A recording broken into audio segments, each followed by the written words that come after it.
আল্লাহ নবী ঘুমের থেকে জেগে হযরত আলীকে ডেকে বলেন, আলী, আল্লাহ অর্ডার করেছে আমি মদিনায় চললাম, আমার বিছানার পরে আমার চাদর গায়ে দিয়ে শুয়ে থাকো। হযরত আলী বলেন, আল্লাহর হাবিব, আপনার চাদর গায়ে দিয়ে ঘুমিয়ে থাকবো, সকালবেলায় কাফির বেঈমানেরা আপনার বিছানার পরে আপনার চাদর গায়ে দেওয়া অবস্থায় আমি আলীকে তারা মোহাম্মদ মনে করবে, আর আমি আলীকে নবী মনে করে তারা তাদের তরবারি দিয়া কেটে কেটে টুকরা টুকরা করে আমারে বিদায় করে দেবে দুনিয়া থেকে। এতটুকু পরোয়া করি না, বরং আমার দিলের মধ্যে এটাই তৃপ্তি থাকবে যে আমি আলীর জীবনের বিনিময় আল্লাহর হাবিব দুনিয়ায় বেঁচে আছেন। নবীজি ঘরের থেকে বেরোলেন, চতুর্দিকে কাফেররা দাঁড়ানো। আল্লাহর নবী হাতে এক মুষ্টি বালু হাতে নিয়ে শাহ হাতের বজু পরে 3 বার দম করে বালুগুলো ছেড়ে দিলেন। বালিগুলি ঘরের চতুর্দিকে কাফেরদের চোখে চলে গেল। পরবর্তী সময় রব্বুল আলামিন দেখে বলেন, নবীরে, বালি যখন নিক্ষেপ আপনি করেছিলেন ধুলাগুলি, আপনি তো শুধু নিক্ষেপ করেছিলেন, কিন্তু চতুর্দিকে কাফেরদের চোখে গেল কেমনে? একদিকে মেরেছিলেন, সেই দিকেই তো যাওয়ার কথা ছিল, চতুর্দিকের কাফেরের চোখে চোখে সেগুলো পৌঁছে গেল কেমনে? ওয়ামা রামাইতা ইদ রামাইতা ওয়ালাকিন্নাল্লাহ রামা। আপনি নিক্ষেপ করেন নাই, যখন আপনি নিক্ষেপ করেছিলেন আপনি তো শুধু বালু কণা ছেড়েছেন, আর ওই বালু কণাগুলি ঘরের চতুর্দিকে সব কাফেরদের চোখে পৌঁছবার দায়িত্ব আমার কুদরত গ্রহণ করেছিল। আমার ভাইয়েরা, নবীজি বিপদে, এতগুলি শত্রু তরবারি নিয়ে তিনি বিপদে ধৈর্য হারা হন নাই। আস্তে করে ঘরের থেকে বেরিয়ে হযরত আবু বকরের বাড়িতে গিয়ে হাজির। দরজায় গিয়ে আওয়াজ দিলেন, আবু বকর। অমনি দরজা খুলে গেল। লাব্বাইক ওয়া সাদাই। হুজুর বলেন, আবু বকর রে, একটা ডাকে কেমনে সাড়া দিলে? তুমি কি ঘুমাইছিলে না? হযরত আবু বকর বলেন, হুজুর, আপনি বলেছেন আমাকে নিয়ে হিজরত করবেন, আমি মনে মনে চিন্তা করেছি, না জানি কত রাত্রে নবীজি আসেন, উঠতে যদি আমার দেরি হয়ে যায়, নবীজি যদি দরজার কাছে দাঁড়ায় দাঁড়ায় আমার ডাকাডাকি করে, আর আমি যদি ঘুমায় থাকি, তাহলে আল্লাহ নবীর সঙ্গে বেয়াদবি হয়ে যাবে। এই মনে করে বিছানায় না ঘুমাইয়া আপনার গলার আওয়াজ শোনার জন্য এই দরজার সঙ্গে পিঠ লাগাইয়া লাগাইয়া দাঁড়াইয়া ঘুমাচ্ছিলাম। আল্লাহ নবী হযরত আবু বকরকে সঙ্গে করে নিয়ে চললেন মদিনার দিকে। উল্টা পথে রওনা করলেন। বারবার কাবা শরীফের দিকে তাকাতে লাগলেন। বুখারী শরীফে এসেছে, নবীজি বারবার কাবার দিকে তাকিয়ে বলতেছেন, রে কাবা, বড় আশা ছিল তোর কাছে থাকবো, তোর খেদমত করব, কিন্তু তোর নিষ্ঠুর সন্তানেরা তোর কাছে আমারে থাকতে দিল না রে। আল্লাহ নবী মিসফালা দিয়ে জাবালে কেদোয়ার উপর দিয়ে চলে গেলেন জাবালে সুরে। গুহার কাছে যখন গিয়েছেন, হযর রক্ত হয়ে গেল। হযরত আবু বকর রাদিয়াল্লাহু তাআলা আনহু বলছেন, হুজুর, আর উপায় নাই, দিন হয়ে গেল, এখন বুঝি ধরা পড়ে যাব, ওই গুহার মধ্যে গিয়ে আশ্রয় নেই। তবে আপনি দাঁড়ান, গুহার ভিতরেই পাহাড়িয়া গুহা, বিচ্ছু থাকতে পারে, সাপ থাকতে পারে, আমি আগে ঢুকি, যদি কোনো হিংস্র প্রাণী থাকে আমার উপর দিয়ে আঘাত হয়ে যাক, আল্লাহর নবী হেফাজতে থাকুন। হযরত আবু বকর রাদিয়াল্লাহু তাআলা আনহু গুহার ভিতরে নামলেন। নেমে গুহা সাফ করে হুজুরকে ডাকলেন। হুজুর তাশরীফ ফরমালেন গুহার মধ্যে। হুজুর বলেন, আবু বকর, হেঁটে হেঁটে কষ্ট হয়ে গেছে, তুমি বসো, তোমার উরুর উপরে মাথা রেখে আমি একটু ঘুমায়ে যাই। আল্লাহর হাবিব ঘুমায়ে গেলেন। হযরত আবু বকর লক্ষ্য করে দেখেন চতুর্দিকে অনেকগুলি গর্ত দেখা যায়। এই গর্ত থেকে সাপ আসতে পারে, বিচ্ছু আসতে পারে মনে করে নিজের গায়ের চাদর ছিঁড়ে ছিঁড়ে গর্তগুলি বন্ধ করা শুরু করে দিলেন। কয়েকটা গর্ত বন্ধ করার মতো চাদর আর নাই, পাও দিয়ে চেপে ধরলেন। এক পাহাড়িয়া বিষধর সাপ বেরোবার জন্য চেষ্টা করে বেরোবার পথ খুঁজে নেই পেয়ে হযরত আবু বকরের পায়ের উপরে দংশন করেছে। বিষের যন্ত্রণায় হযরত আবু বকরের চোখ থেকে পানি দরদর করে পড়ছে। রাসূলুল্লাহর ঘুম ভেঙে গেল। আল্লাহর নবী তাকিয়ে বলেন, আবু বকর, চোখে পানি কেন? বাড়ির কথা বুঝি মনে পড়ে গেছে? হযরত আবু বকর বলেন, ইয়া রাসূলুল্লাহ, আল্লাহর নামে কসম করে বলি, যেই দিন আমি ঈমান এনেছি ওই দিন থেকে আমার মা বাপ, আমার পরে আমার সন্তান, আমার স্ত্রী, আমার জায়গা জমি ঘর বাড়ি, এমনকি আমার নিজের আত্মার চাইতে হুজুর আপনারে ভালোবাসি বেশি। তাহলে কাঁদো কেন? হযরত আবু বকর বলেন, হুজুর, বাড়ির জন্য কাঁদি না, ছেলেপেলের জন্য কাঁদি না, সাপে দংশন করেছে, যন্ত্রণায় কাঁদতে বলতেছি। আল্লাহ নবী সঙ্গে সঙ্গে মুখ থেকে থুতু বার করে যন্ত্রণার জায়গায় লাগাই দিলেন, সঙ্গে সঙ্গে যন্ত্রণা বন্ধ হয়ে গেল। হুজুর বলেন, আবু বকর, প্রথম যখন তোমার এই আঘাত করেছিল সাপে, আমাকে কেন তাড়াতাড়ি বলো নাই? এতক্ষণ তো তোমার কষ্ট হতো না। হযরত আবু বকর বলেন, ইয়া রাসূলুল্লাহ, ওটা তো সাপে কাটার যন্ত্রণা, ওই যন্ত্রণায় আমার রক্ত জ্বলতেছে, যন্ত্রণায় আমার কলেজাটা যদি ফেটেও যেত। আল্লাহর হাবিব আরাম ফরমাচ্ছিলেন, আমি তাকে আরামে বিঘ্ন ঘটাতে পারতাম না। আমার ভাইয়েরা, হযরতে আবু বকর, হযরতে রাসূল দুজন বসে আছেন। এমনি সময় কাফের বেঈমানেরা খুঁজতে খুঁজতে জায়গা মতো এসে গেছে। একজনে বলে ভিতরে আছে, আর একজনে বলে নাই। পায়ের যদি থাকবে তাহলে মাকড়সায় জাল বুনালো কি করে, পাখি ডিম পেড়ে বসে আছে কি করে, তাদের সন্দেহ হতে লাগলো। এর মধ্যে না একজন বলে আছে আর একজন বলে নাই। হযরত আবু বকর ভয়ের চোটে কেঁদে ফেলেছেন, হুজুর আর উপায় নাই। এই যে অবস্থা, এই অবস্থার ভেতরেও আল্লাহর নবী এতটুকু ঘাবড়ে যান নাই। শত্রুরা তরবারি নিয়ে এসেছে, সুযোগ পেলেই একটু তাকালেই দেখতে পাবে, তুলে মেরে ফেলে দেবে। আল্লাহর হাবিব মোটেই ধৈর্য হারালেন না, এতটুকু হতাশ হলেন না। আল্লাহ পাকের হাবিব তার সাথীকে কি বললেন? তখন কোরআনে কারীম সূরা তাওবার মধ্যে আল্লাহ তা উদ্ধৃত করেছেন মুমিনদের জন্য, ইযহুমা ফিল গার ইয ইয়াকুলু লিসাহিবিহি লা তাহজান ইন্নাল্লাহা মা'ানা। ও আমার সাথী, ও বন্ধু, ভয় করো না, চিন্তা করো না, আমরা মাইনরিটি নই, আমরাই মেজরিটি। তার কারণ আল্লাহ আমাদের সাথে আছেন। সুবহানাল্লাহ, আল্লাহ আমাদের সাথে আছে। আর বন্ধুগণ, কোরআনে কারীমে রব্বুল আলামিন বলেন, فأنزل الله سكينته عليه وأيده بجنود لم تروها। আল্লাহ পাক তার মনের মধ্যে গভীর প্রশান্তি এবং স্বস্তি দান করলেন, আর এমন সৈন্য দিয়ে সাহায্য করলেন যে সৈন্যদেরকে তোমরা দেখতে পাও না। এভাবে করে রব্বুল আলামিন মুমিনদের বিপদে আপদে মুসিবতে সব সময় আল্লাহ পাক মুসলমানদেরকে সাহায্য করেছেন। জোরে বলেন সুবহানাল্লাহ। মুমিনদের সাহায্যকারী আল্লাহ। তাই ইসলামী আন্দোলনের সাথে যারা আছে, যারা কর্মী, যারা নেতা, যারা মুমিন, যারা ঈমানদার, মেঘের মতো প্রচন্ড কালো মেঘ হয়ে চতুর্দিক থেকে অন্ধকারের মতো সে এসেছে বিপদ, কোন বিপদ না। আল্লাহ পাক সাহায্যকারী। কে সাহায্যকারী? জোরে বলেন, সাহায্যকারী কে? আল্লাহ সুবহানাহু ওয়া তাআলা, তিনি সাহায্যকারী, ভয় নাই। আল্লাহ পাকের উপর ঈমান আনলে পরে কলিজার ভিতরে দুর্জয় সাহসের সৃষ্টি হয়ে যায়, কোনো ভয় অন্তঃকরণে তার থাকে না। আল্লাহ পাক সাহায্য করেন। আর আল্লাহর উপরে ঈমান আনলে পরে রব্বুল আলামিন বলেছেন, ইয়া আইয়ুহাল্লাযীনা আমানু হাল আদুল্লুকুম আলা তিজারাতিন তুনজিকুম মিন আযাবিন আলীম। এমন একটা ব্যবসার কথা কি বলবো না, যে ব্যবসায় তোমাদেরকে জাহান্নামের আযাব থেকে বাঁচায় দেবে। তার প্রথম কাজই হলো আল্লাহর প্রতি ঈমান আনা। ঈমান আনলে পরে এই সমস্ত গুণ তৈরি হয়ে যায়। আর ঈমানে সবচাইতে উপকৃত হয় সমাজের লোকেরা, রাষ্ট্রের লোকেরা, পরিবারের লোকেরা, দেশের মানুষ উপকৃত হয় মুমিনদের দিয়ে ঈমানের কারণে। তার কারণ হলো একজন মুমিন, একজন ব্যক্তি যখন ঈমানদার হয়, মুমিন হয়ে যায়, আল্লাহর প্রতি যখন প্রগাঢ় বিশ্বাস তার এসে যায়, তখন সেই ব্যক্তি নৈতিকতার মান তার বেড়ে যায়। জোরে বলেন সুবহানাল্লাহ।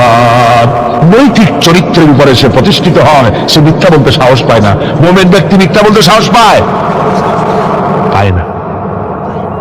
কেন পায় না? মিথ্যা বলতে সাহস পায় না, ঠকাতে সাহস পায় না, ওজনে কম দিতে সাহস পায় না, শয়তানি বদমাশি করতে সাহস পায় না। তার কারণ হলো আল্লাহ পাক বলে দিয়েছেন, মুমিন কোরআনের ভিতরে পড়েছে, ইয ইয়াতালাক্কাল মুতালাক্কিয়ানি আনিল ইয়ামিনি ওয়া আনিশ শিমালি কাঈদ। দুজন নিয়ন্ত্রণকারী ফেরেশতা তোমার ডানে এবং বামে বসে বসে তোমাকে নিয়ন্ত্রণ করছে। কোথায় যাও, কি করো, এই ফেরেশতারা বসে বসে সব দেখতেছে। মা ইয়ালফিযু মিন কাওলিন ইল্লা লাদাইহি রাকীবুন আতীদ। মানুষ এমন কোনো কথা বলে না যা ফেরেশতারা রেকর্ড না করে, সব রেকর্ড হয়ে যায়। তাই মুমিন ব্যক্তি দায়িত্বহীন কথা বলতে পারে না। মুমিন ব্যক্তির চরিত্র ভালো হয়ে যায়। সে যে কথা বলে বুঝে শুনে কথা বলে, সে যে ওয়াদা করে বুঝে শুনে ওয়াদা করে, যেহেতু সবকিছুর জবাব কিয়ামতে দিতে হবে। কোথায় দিতে হবে? কোথায় দিতে হবে? কিয়ামতে আল্লাহর দরবারে জবাব দিতে হবে। মহান আল্লাহ রাব্বুল আলামিন বলেছেন, وَلَقَدْ خَلَقْنَا الْإِنسَانَ وَنَعْلَمُ مَا تُوَسْوِسُ بِهِ نَفْسُهُ। মানুষ সৃষ্টি করেছি আমি, তার অন্তঃকরণের ভিতরে ওয়াসওয়াসা কি হয় আমি জানি। এই জন্য মুমিনেরা মনের ভিতরে কোনো খারাপ কল্পনাও করতে পারে না। খারাপ কল্পনা করলেও তার হিসাব দেওয়া লাগবে আল্লাহর কাছে। কার কাছে? وَإِن تُبْدُوا مِنْ أَنفُسِكُمْ أَوْ تُخْفُوهُ يُحَاسِبُكُم بِهِ اللَّهُ। আল্লাহ বলেন, মনের মধ্যে যেসব কল্পনা করো তা প্রকাশ করো আর গোপন রাখো, ওটার হিসাব নেব আমি আল্লাহ পাক। কিয়ামতের দিন আমার কাছে হিসাব দিতে হবে। বন্ধুগণ, এই জন্য মুমিন যারা, মুমিনদের চরিত্র প্রতিষ্ঠিত হয়, মুমিনদের ধারণা থাকে যেখানেই যাই না কেন, যেখানেই বসি না কেন, সেখানেই আল্লাহ, আল্লাহ ছাড়া কোনো জায়গা নাই। আছে নাকি? আছে। আল্লাহ পাক বলেন, মা ইয়াকুনু মিন নাজওয়া সালাসাতিন ইল্লা হুয়া রাবিউহুম। তোমরা যেখানে তিনজন মিলে পরামর্শ করো, মনে রেখো তিনজন নও, ওখানে চতুর্থ সত্তা আমি রব্বুল আলামিন তোমাদের কাছে আছি। সব শুনি আর দেখি। পাঁচজন যেখানে হও সেখানে আমি ষষ্ঠ। এর থেকে যদি কম হও, এর থেকে যদি বেশিও হও, বান্দারে তুমি আছো যেখানে আমি আল্লাহ আছি সেখানে। আলিমদেরকে, মুমিনদেরকে, যারা নাকি কালেমা পড়ে মুসলমান হয়, তাদের সকলের এই সাহস মনের মধ্যে আসা দরকার, ব্যক্তিত্ব আসা দরকার। কারো পরোয়া নাই, পরোয়া করবো শুধুমাত্র আল্লাহ। রিস্কের মালিক তিনি। আল্লাহ রাব্বুল আলামিন বলেছেন, ওয়ামা মিন দাব্বাতিন ফিল আরদি ইল্লা আলাল্লাহি রিজকুহা। এই পৃথিবীর বুকে এমন কোন বিচরণশীল জীব নাই যে জীবের রিস্কের দায়িত্ব আমি আল্লাহ আমার নিজ হাতে গ্রহণ করি নাই। সব জীবের রিস্কের চাবি আমার হাতে। কার হাতে? তাহলে ভয়টা কিসের? আপনার একটা পেট, তাই নিয়ে এত চিন্তা। অথচ এই পৃথিবীতে আল্লাহ পাক বলেন অসংখ্য প্রাণী আছে যাদের কোনো সঞ্চয় নাই। শকুন, শকুনের মরা গরু অনেকগুলি ব্যাংকে জমা আছে নাকি? কবে কোথায় একটা মরা গরু পাইছে আর খোঁজ নাই, খবর নাই। ওগুলা কি না খাইয়া মরতে দেখছেন রাস্তায় পথে ঘাটে? সুবহানাল্লাহ বিহামদিহি। অসংখ্য প্রাণী এভাবে দুনিয়া আছে। আল্লাহ রাব্বুল আলামিন বলেন যাদের কোনো সঞ্চয় নাই, যারা কোনো সঞ্চয় করে না, এ ধরনের সাপগুলি, শিয়ালগুলি, বাঘগুলি, পাখিগুলি, জলচর প্রাণী, স্থলচর প্রাণী, আর অন্তরিক্ষে মহাশূন্যে উড়ে বেড়ায় যেসব প্রাণী, এ ধরনের শত সহস্র কোটি কোটি প্রাণী, তারা সকাল বেলায় খালি পেট নিয়ে বেরিয়ে যায়। খালি পেট নিয়ে সকাল বেলায় বেরিয়ে গেল, আবার সন্ধ্যায় যখন বাসায় ফেরে সমস্ত প্রাণীগুলির পেট আল্লাহ রব্বুল আলামিন ভরে দেন। সুবহানাল্লাহ। একটা প্রাণীও খালি পেটে বাড়ি ফেরে না। সুবহানাল্লাহ, সুবহানাল্লাহ। অথচ তাদের কিন্তু জন্ম নিয়ন্ত্রণের ব্যবস্থাও নাই। জঙ্গলে যত প্রাণী আছে তারা কি কোনদিন মিছিল করে এসে বলেছে বাংলাদেশ সরকার আমাদের জঙ্গলের মধ্যে কোনো খোঁজ খবর তো আপনারা রাখেন না, এখানে বাচ্চা কাচ্চা বেশি হইতেছে আর খাওয়াইতে পারি না, এবার কিছু পরিবার পরিকল্পনার ওষুধপত্র পাঠান? কোনদিন বলেছে? বলে নাই, বলবেও না। কে খাওয়ায়? আল্লাহ পাক খাওয়া, আল্লাহ পাক খাওয়া। সুতরাং আল্লাহ রাব্বুল আলামিন রিজকের মালিক, একথা বিশ্বাস করতে হবে। সেই বিশ্বাসের অর্থ এই নয় যে আপনি চুপ করে বসে থাকবেন আর ফেরেশতারা রান্না করে আপনারে রূপসান দামাজ খাওয়াই দিয়ে যাবে, এরকম না। বিশ্বাস করতে হবে, কাজ করতে হবে, এর ফলে আল্লাহ রাব্বুল আলামিন রিজকের ব্যবস্থা করবেন। ঈমান আনার পর প্রথম যে কোয়ালিটিটা হবে, সেই কোয়ালিটি হচ্ছে পার্সোনালিটি, আত্মসম্ভ্রম, আত্মমর্যাদা। দুনিয়া কারো সামনে মাথা সে নত করবে না, মাথা নত করবে কেবলমাত্র আল্লাহর কাছে। সে বিশ্বাস করবে খাইরিহি ওয়া শাররিহি মিনাল্লাহি তাআলা। ভালো মন্দ সব কার কাছ থেকে হয়? আল্লাহর কাছ থেকে হয়। সে কিছুতেই বিশ্বাস করবে না যে কোনো মাজারের কাছে গেলে, কবরের কাছে গেলে আমার তকদির পাল্টে যাবে, কোন মুমিন তা বিশ্বাস করবে না। কথা বুঝতে পেরেছেন?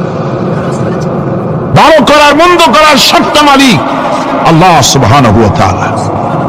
এরপরে 2 নম্বরের যে কোয়ালিটি সৃষ্টি হবে মুমিনের মধ্যে ঈমান আনার পর, সে গুণটা হচ্ছে সে বিনয়ী হবে। বিনয়, বিনম্রতা আর এক বৈশিষ্ট্য হবে। বিনয় এবং বিনম্রতার বৈশিষ্ট্য হবে। তার কারণ হচ্ছে ঈমান আনার পরে সে জানতে পেরেছে আল্লাহ রাব্বুল আলামিনের কর্তৃত্ব থেকে বেরিয়ে আসার ক্ষমতা কারো নাই। অহংকার করে যাব কোথায়? আস্ফালন করে যাব কোথায়? আল্লাহর রাজত্বের বাইরে, আল্লাহর ক্ষমতার বাইরে যাওয়ার ক্ষমতা তো কারোই নাই। সুতরাং অহংকার তার মধ্যে জায়গা পাবে না।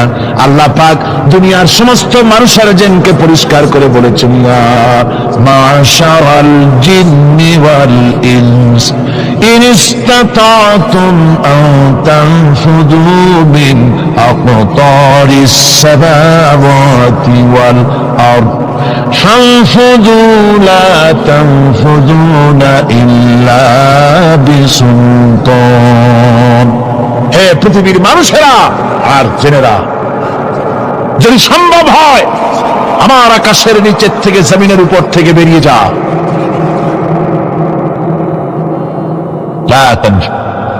বেরিয়ে যেতে পারবে না। আমি আকাশ এবং জমিন থেকে যদি সম্ভব করতে পারো বেরিয়ে যা। আর যদি কোনো আকাশ থাকে তার নিচে যা, আর যদি কোনো জমিন থাকে তার উপরে যাও।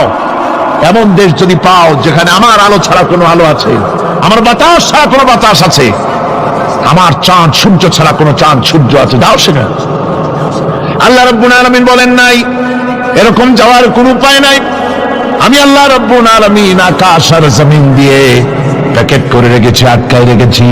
আমার রাজত্ব থেকে, আমার ক্ষমতা থেকে, আমার কর্তৃত্ব থেকে বেরিয়ে যাওয়ার ক্ষমতা কোনো মানুষের নাই, কোনো জেনের নাই, কোনো প্রাণীর নাই। সুবহানাল্লাহ। মানুষ হচ্ছে অহংকার কিসের হবে? তোমরা হচ্ছ ফকির। আল্লাহ পাক বলছেন ওয়াল্লাহুল গনিয়্যু ওয়া আনতুমুল ফুকারা। আল্লাহ হচ্ছেন গনি। আল্লাহ কি? গনি, বেনিয়াজ, বেপরোয়া। ফাআলুল লিমা ইউরিদ, যা খুশি তাই করেন, কারো মুখাপেক্ষী তিনি নন। কোরআনে কারীমে রব্বুল আলামিন বলেছেন, নবী আপনি আমার ব্যাপারে, আমার গুণাবলীর ব্যাপারে বলুন। কুল হুয়াল্লাহু আহাদ। পড়েন সবাই। কুল হুয়াল্লাহু আহাদ আল্লাহুস সামাদ লাম ইয়ালিদ ওয়া লাম ইউলাদ ওয়া লাম ইয়াকুল লাহু কুফুয়ান আহাদ। আল্লাহ পাক বলেন, বান্দারে ও আমার নবী আপনি বলুন, আল্লাহ পাক এক এবং একক, তিনি নিরঙ্কুশ, তিনি বেনিয়াস, তিনি কারো মুখাপেক্ষী নন, তিনি কাউকে জন্ম দেন নাই, তাকেও কেউ জন্ম দেয়নি। আকাশ এবং জমিনে আল্লাহর সমকক্ষ কেউ নাই। তোমরা হচ্ছ ফকির আর আমি আল্লাহ হচ্ছে বেনিয়াস। লিল্লাহি মা ফিস সামাওয়াতি ওয়া মা ফিল আরদ। আকাশে যা আছে, জমিনে যা আছে, সব আল্লাহ। সব কার? আল্লাহ পাকের। সুতরাং কিসের অহংকার, কিসের মাতবাড়ি? মানুষ পেছনের কথা ভুলে যায়, মোটেই চিন্তা করে না। একটু আগে যারা ক্ষমতায় ছিল আজকে তারা ক্ষমতা হারা। আজকে যারা ক্ষমতায় এলো তারা আবার ক্ষমতা মস্তদে বসে দুনিয়ার সব বিপদ আপদ ভুলে যায়। কি করে আরো বেশি লুটপাট করা যায়, আরো বেশি মানুষকে শোষণ করা যায়, মানুষ এই চিন্তাই করে। অহংকারে, ক্ষমতার দর্পে ফেটে পড়ে, চিন্তা করে না পেছনের কথা। আল্লাহ রাব্বুল আলামিন বলেন, যারা নাকি মুমিন বান্দাদের বিনয় এবং বিনম্রতা তাদের মধ্যে সৃষ্টি হয়ে যাবে, তার কারণ হলো আল্লাহ পাক বলেছেন ওয়ালা তামশি ফিল আরদি মারহান ইন্নাকা লান তাখরিকাল আরদা ওয়া লান তাবলুগাল জিবালা তুলা। ওয়ালা তামশি ফিল আরদি মারহান, আমার জমিনের উপরে অহংকার করে পা ফেলো না। তুমি কি পারবে অহংকার করে আমার জমিনটাকে বাটাই দিতে? কি বলেন, পারা যাবে? অহংকার করে জমিনের উপরে লাথি মারেন জোরে, জমিন ফাটবে? ফাটবে না, আপনার পা ছিঁড়ে যাবে। আপনি কি পারবেন অহংকার করে পাহাড়ের উচ্চতা লাফ দিয়ে ছাড়াই যেতে পারবেন? তাও পারবেন না। সুতরাং আল্লাহ পাকের উপরে ঈমান আনলে পরে তাদের মাথায় ভাবে নত হয়ে যায়, অহংকার তাদের মধ্যে জায়গা পায় না। অহংকার কিসে? কিসের অহংকার তোমার? মানুষ তার জন্মের কথা, কোরআনে কারীম বলে মানুষ কি তার জন্মের কথা স্মরণ করে না? তোমার তো এমন অবস্থা ছিল, দুনিয়ায় উল্লেখযোগ্য বিষয়বস্তু হিসাবে তুমি পরিগণিত ছিলে না। তুমি হচ্ছ, তোমার জন্মের উৎস কথা হচ্ছে এক ফোঁটা নাপাক পানি, এমন নাপাক পানি যা শরীর থেকে নির্গত হলে পরে গোসল করা ওয়াজিব হয়ে যায়। এমন এক ফোঁটা নাপাক পানি যার জন্মের উৎস, তার আবার অহংকার কিসের? পৃথিবীতে অহংকার যারাই করলো আল্লাহ পাক তাদেরকে ভালো করে দেখাই দিলেন। নমরুদকে দেখাইছেন, ফেরাউনকে দেখাইছেন, যুগের ছোট ছোট নমরুদ ফেরাউন যেখানে যেখানে খুদে খুদে ফেরাউন হয়েছে আল্লাহ সকলকেই দেখিয়ে দিয়েছেন, দেন নাই? দেখিয়ে দিয়েছেন। সুতরাং মাথা নিচু করে চলতে হবে, বিদ্যার বড়াই করা চলবে না। কত লেখাপড়া করেছো তুমি?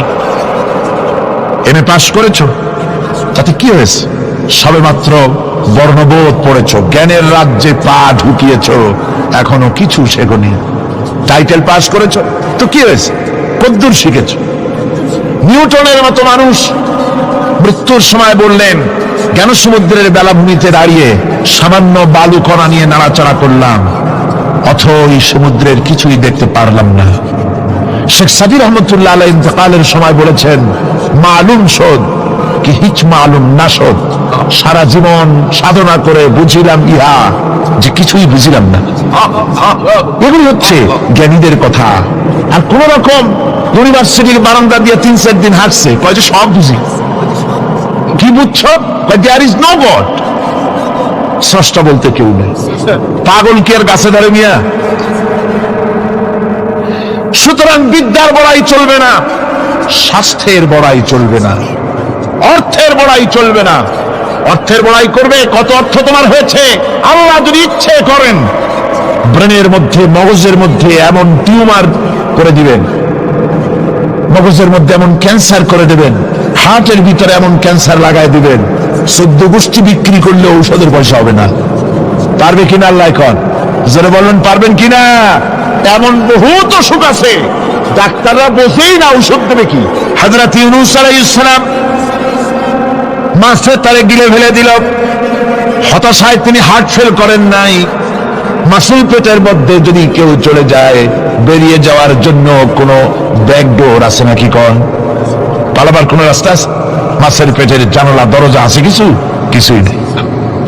তিনি হতাশ হলেন না, মাছের পেটের ভেতরে বসে হযরত ইউনূস আলাইহিস সালাম বুক ভরা আশা নিয়ে আল্লাহর দরবারে তিনি ঘোষণা করলেন, লা ইলাহা ইল্লা আনতা সুবহানাকা ইন্নী কুনতু মিনাজ জালিমিন। পড়েন না সবাই, লা ইলাহা ইল্লা আনতা সুবহানাকা ইন্নী কুনতু মিনাজ জালিমিন।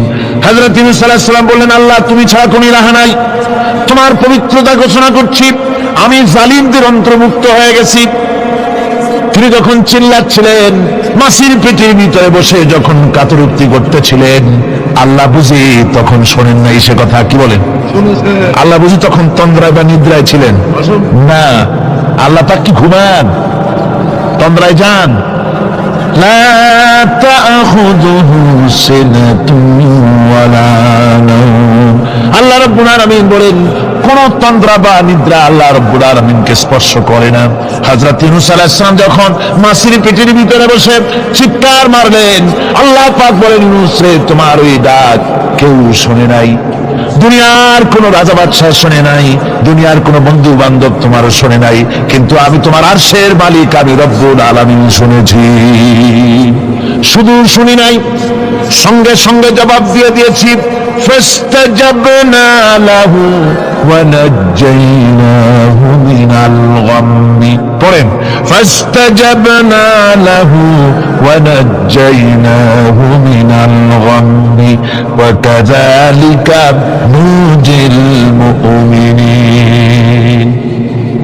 আল্লাহ পাক বলেন আমি জবাব দিলাম মাছের পেটের ভিতরে বেদনা শুরু হয়ে গেল মাছ আর তলদেশে শুয়ে থাকতে পারলো না সাঁতরাতে পারলো না মাছ ভেসে উঠলো উপরে পেটের যন্ত্রণায় মাছ কিনারায় চলে এসে বমি করে দিতে পারলে যেন বাঁচি এই অবস্থা মাছের হলো কিনারায় চলে এলো বমি করে ইউনূস আলাইহিস সালামকে ফেলে দিল মাছও বাঁচলো ইউনূস আলাইহিস সালামও বাঁচলো আল্লাহ রাব্বুল আলামিন বলেন মুমিনেরা শোনো শুধু ইউনূসকে নয় ওয়া কাযালিকা নুজিল মুমিনিন এইভাবে করে মুমিন বান্দারা যদি আমাকে ডাকে আমার কাছে যদি হাত ফাইলায় আমি আল্লাহ রাব্বুল আলামিন মুমিনদের এভাবে বিপদ মুক্ত করে দেই আল্লাহ পাক বিপদ মুক্ত করে দেন ওমান ইয়াত্তাকিল্লাহ ইয়াজআল লাহু মাখরাজা আল্লাহকে যে ভয় করে আল্লাহ তার জন্য রাস্তা খুলে দেন যেরকম সুবহানাল্লাহ দেখেন ইউসুফ আলাইহিস সালাম জুলাইখা তাকে আটকায় ফেলেছে ঘরের মধ্যে তালা দেওয়া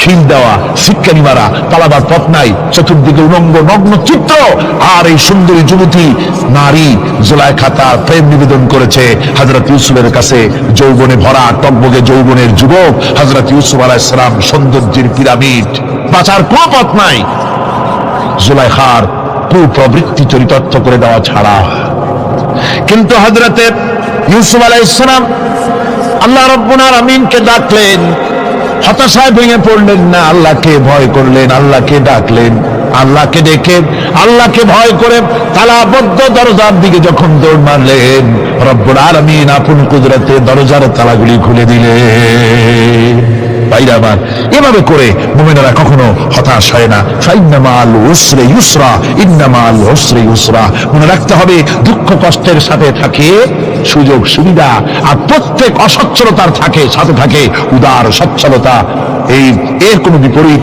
কখনই হয় না আল্লাহ রাব্বুল আলামিন এইভাবে করে মুমিনদেরকে বলেছেন যেন তারা হতাশায় ভেঙে না পড়ে আল্লাহ পাক বলেন বান্দা যখন আমাকে ডাকে আমি বান্দার একদম নিকটে তার ঘরের চাইতে নিকটে ওয়ানাহানু আকরাবু ইলাইহি মিন হাবলিল ওয়ারিদ আমি আমার বান্দার সারা যে রগের উপরে তার মাথা এর থেকে আমি আমার বান্দার বেশি নিকটে সুবহানাল্লাহ পড়ে আমি তোমার কাছে আমার কাছে মাপ চাও যত বড় গুনাহ হোক ওয়া ক্বালা রাব্বুকুম উদউনি আস্তাজিব লাকুম তোমার প্রভু তোমাকে ডেকে বলেছে আমাকে ডাকো আমি মাফ করে দেব সুবহানাল্লাহি ওয়া বিহামদিহি কত বড় কথা আমাকে ডাকো নিরাশ হও না হতাশ হও না আল্লাহর গজব বেশি না রহমত বেশি আল্লাহর রহমত বেশি হাদিসে কুদসির ভিতরে এসেছে আল্লাহ পাক বলেছেন কোন বান্দা যদি আমার দিকে এক বিগত অগ্রসর হয় আমার রহমত তার দিকে এক হাত এগিয়ে যায়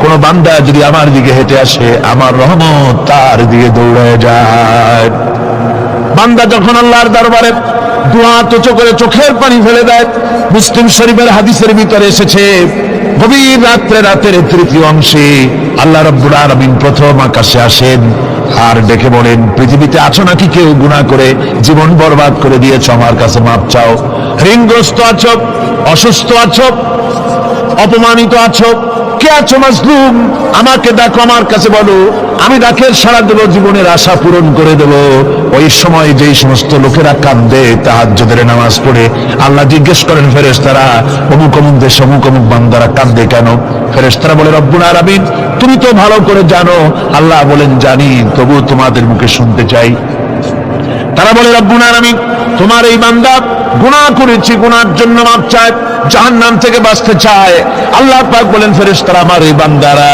আমারে দেখেছে নাকি বলে দেখে নাই বলে আমার দোজখ দেখেছে নাকি বলে না তাও দেখে নাই আমার বেহেশত দেখেছে নাকি বলে না তাও দেখে নাই আল্লাহ পাক বলেন ফেরেশতারা সাক্ষী দেখো ওরা আমাকে দেখে নাই আমার বেহেশত দোজখ কিছুই দেখে নাই শুধুমাত্র আমার নবীর কথা আমার কোরআনের কথা বিশ্বাস করে আরামের ঘুমকে হারাম করে যেভাবে তারা কাঁদতেছে সাক্ষী থেকে যাও ফেরেশতারা আবার রহমতের দরিয়ায় জোশ মেরেছে আমার ওই ক্রন্দনরত বান্দাগুলিকে আমি আল্লাহ মাফ করে দিলাম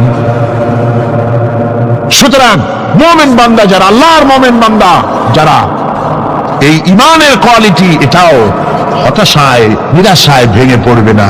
গুনাহ তো মানুষই করে, গুনাহ হয়ে গেছে, মাপ চাও। তোমার গুনাহ কদ্দূর? তোমার গুনাহ যদি হয় পাহাড় সমান, আল্লাহর রহমত আকাশ সমান। জাহান্নামের কঠিন শাস্তি থেকে বাঁচতে হলে আল্লাহর প্রতি ঈমান আনতে হবে। আর ঈমান আনলে যে কোয়ালিটিগুলি হওয়া উচিত সেগুলি আমি আপনাদের সামনে আলোচনা করছি।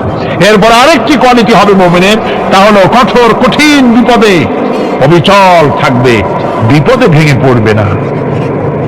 বিপদ আপদ শত্রুতা ক্ষয় ক্ষতি যা কিছু হয় সবই আল্লাহর পক্ষ থেকে, এটা মেনে নিতে হবে এবং ধৈর্য ধারণ করতে হবে।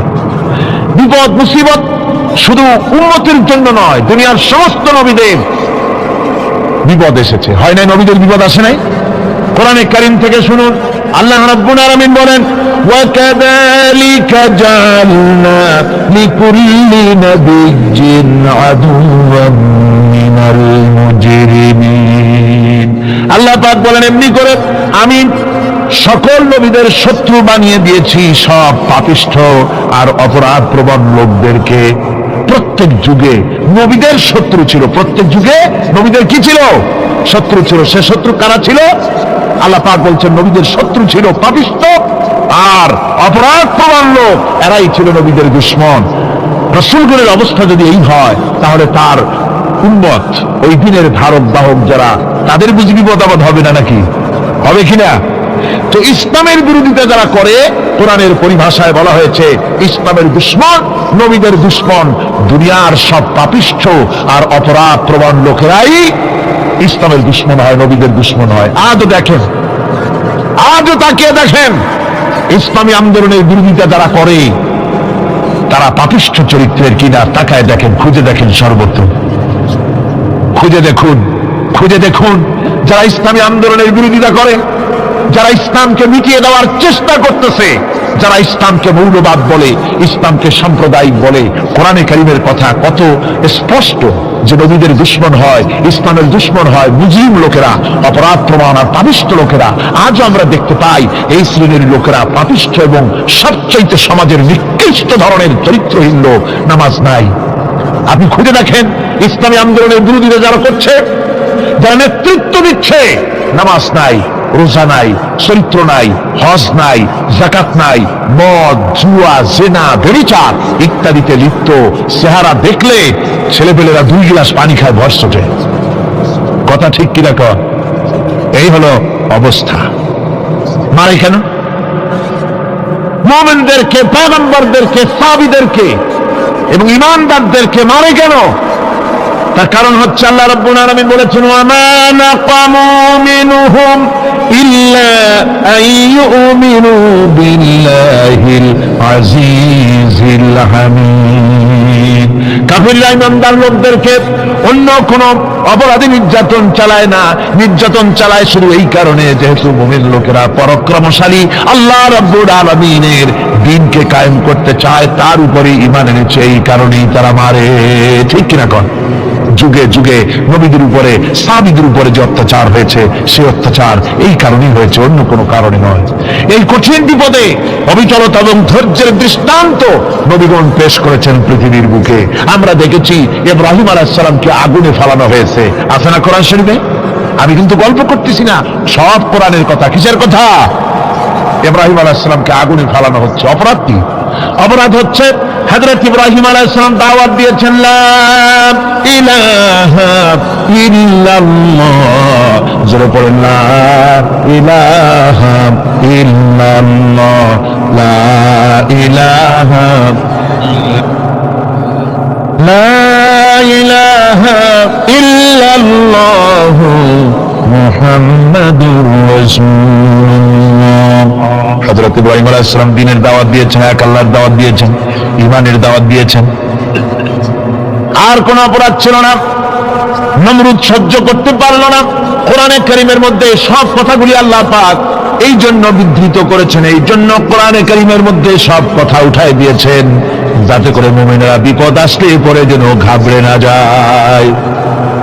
ইব্রাহিম আলাইহিস সালামকে আগুনে ফেলানো হচ্ছে। ফেরেশতা বলছে, ইব্রাহিম তোমার আগুনে ফেলায় দাও, হতেছে আমার কাছে সাহায্য চাও, আমার কাছে ক্ষমতা আছে, আগুনগুলো উঠে নমরুদের বংশ জ্বালিয়ে দেব। হযরত ইব্রাহিম ফেরেশতার কাছে সাহায্য চাইছিলেন নাকি? তিনি বললেন, ফেরেশতা তোমার কাছে সাহায্য কেন চাইব? আমি তো এমন কোন অন্ধ আল্লাহর ইবাদত করি না যেই অন্ধ স্রষ্টা তার গোলামের দুঃখ দুর্দশা না দেখেন। আমি তোমার কাছে সাহায্য চাইব না। হযরত ইব্রাহিম আলাইহিস সালাম পাশ করলেন। কি বলেন, পাশ করছেন না? ইমানের পরীক্ষায় পাশ। আগুনের মধ্যে হযরত ইব্রাহিমকে যখন ফেলানো হচ্ছে, রব্বুল আলামিন আগুনের প্রতি নোটিশ করে দিলেন, ইয়া নারু কুনি বারদাও ওয়া সালামান আলা ইব্রাহিম। আগুন আমার ইব্রাহিমের জন্য শান্তিদায়ক, ঠান্ডা হয়ে যা। এখন কি আর আগুনের বাপের ক্ষমতা আছে ইব্রাহিমের পোড়ানো? আর ক্ষমতা নাই। আমার বন্ধুগণ, ইব্রাহিম আগুনের ভিতরে আরামে বসে আছেন, আর ওদিকে নমরুদ বসে বসে দেখতেছে দূর থেকে ইব্রাহিম তো জ্বলে না, গায়ের মধ্যে আগুন জ্বলে গেল। ডাক দিয়া কয়, আগুন তোর হলো কি? কেন জ্বালাইতে পারিস না আমার দুশ্মন রে? হলোটা কি তোর? তোর কি জ্বালানোর শক্তি বন্ধ হয়ে গেল নাকি?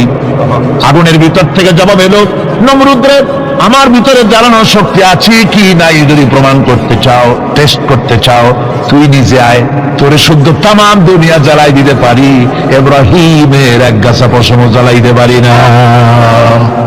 তার কারণ হচ্ছে আমি হচ্ছি মাখলুক, আল্লাহ হচ্ছেন খালিক। আল্লাহ আমাকে বলেছেন না জ্বালাতে, তুমি 1000 বার বললেও আমি ইব্রাহিমকে জ্বালাইতে পারবো না।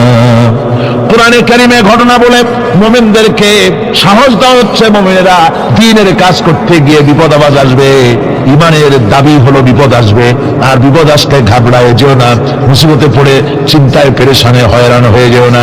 বিশ্বকবি আল্লামা ইকবাল কি সুন্দর করে বলেছেন, আজ ভি হোক জু ইব্রাহিম কা ইমা पैदा आग कर सकती है एक अंदाज गुलिस्तां पैदा। ইব্রাহিমের ইমান যদি আজিও কোথাও হয় বিদ্যমান, করতে পারেন অগ্নিকুণ্ডে খুবসুরত এক গুলিস্তান। আজও যদি আগুনের ভিতরে কোন নমরুদ কোন ইব্রাহিমকে যদি ফেলে দেয়, আল্লাহ রাব্বুল আলামিন আজও আগুনকে ফুলের বাগান বানায়া দিবেন। সুবহানাল্লাহ। ভয় পাওয়ার কারণ নাই, চিন্তা করার কোনো কারণ নাই। আমার বন্ধুগণ, হযরত হুদ আলাইহিস সালামকে যখন সমাজের লোকেরা, রাষ্ট্রের লোকেরা ঘিরে ফেলে দিল, সমাজ শক্তি, রাষ্ট্র শক্তি যখন তাকে ঘিরে ফেলে দিল, ষড়যন্ত্রের পাহাড় তুলে দিল, তারে মেরে ফেলে দিবে, হযরত হুদ দেশ থেকে পালায় গেলেন না, ভয় পেলেন না। হযরত হুদ আলাইহিস সালাম বললেন, কোরআনে কারিমে হযরত হুদের কথা কোট করা হলো, ফাকিদুনি জামিআন সুম্মা লা তুনজিরুন। সম্মিলিতভাবে ষড়যন্ত্র করো আমার বিরুদ্ধে, সবাই মিলে ষড়যন্ত্র করো, সুম্মা লা তুনজিরুন, আর আমাকে এতটুকু অবকাশ তোমরা দিও না। ইন্নী তাওয়াক্কালতু আলাল্লাহি রাব্বি ওয়া রাব্বিকুম, আমি ভরসা করেছি সেই আল্লাহর উপরে যার কুদরতি হাতের ভেতরে, যিনি আমাদের রব তোমাদেরও রব, আর যার কুদরতি হাতের ভিতরে তামাম পৃথিবীর জানগুলি যার হাতে, সে আল্লাহর উপরে ভরসা করেছি। ষড়যন্ত্র যদ্দূর আছে করতে থাকো, আমি ষড়যন্ত্র পরোয়া করি না। সুবহানাল্লাহ। এটাই হলো মুমিনের কোয়ালিটি। শুধু ঈমান, লা ইলাহা ইল্লাল্লাহু মুহাম্মাদুর রাসূলুল্লাহ, গরুর গোশত খাই, আর রবিউল মাস আসতে পরে ইয়া নবী সালাম আলাইকা, ইয়া রাসূল সালাম আলাইকা, তারপরে গরম গরম জিলাপি আর রসগোল্লা খাইলাম খুব বেশি করে, এর নাম মুমিন নয়। মুমিন হচ্ছে তার চলায় ফেরায়, ওঠায় বসায় সাহসিকতার এক আন্দাজ তৈরি হবে সে।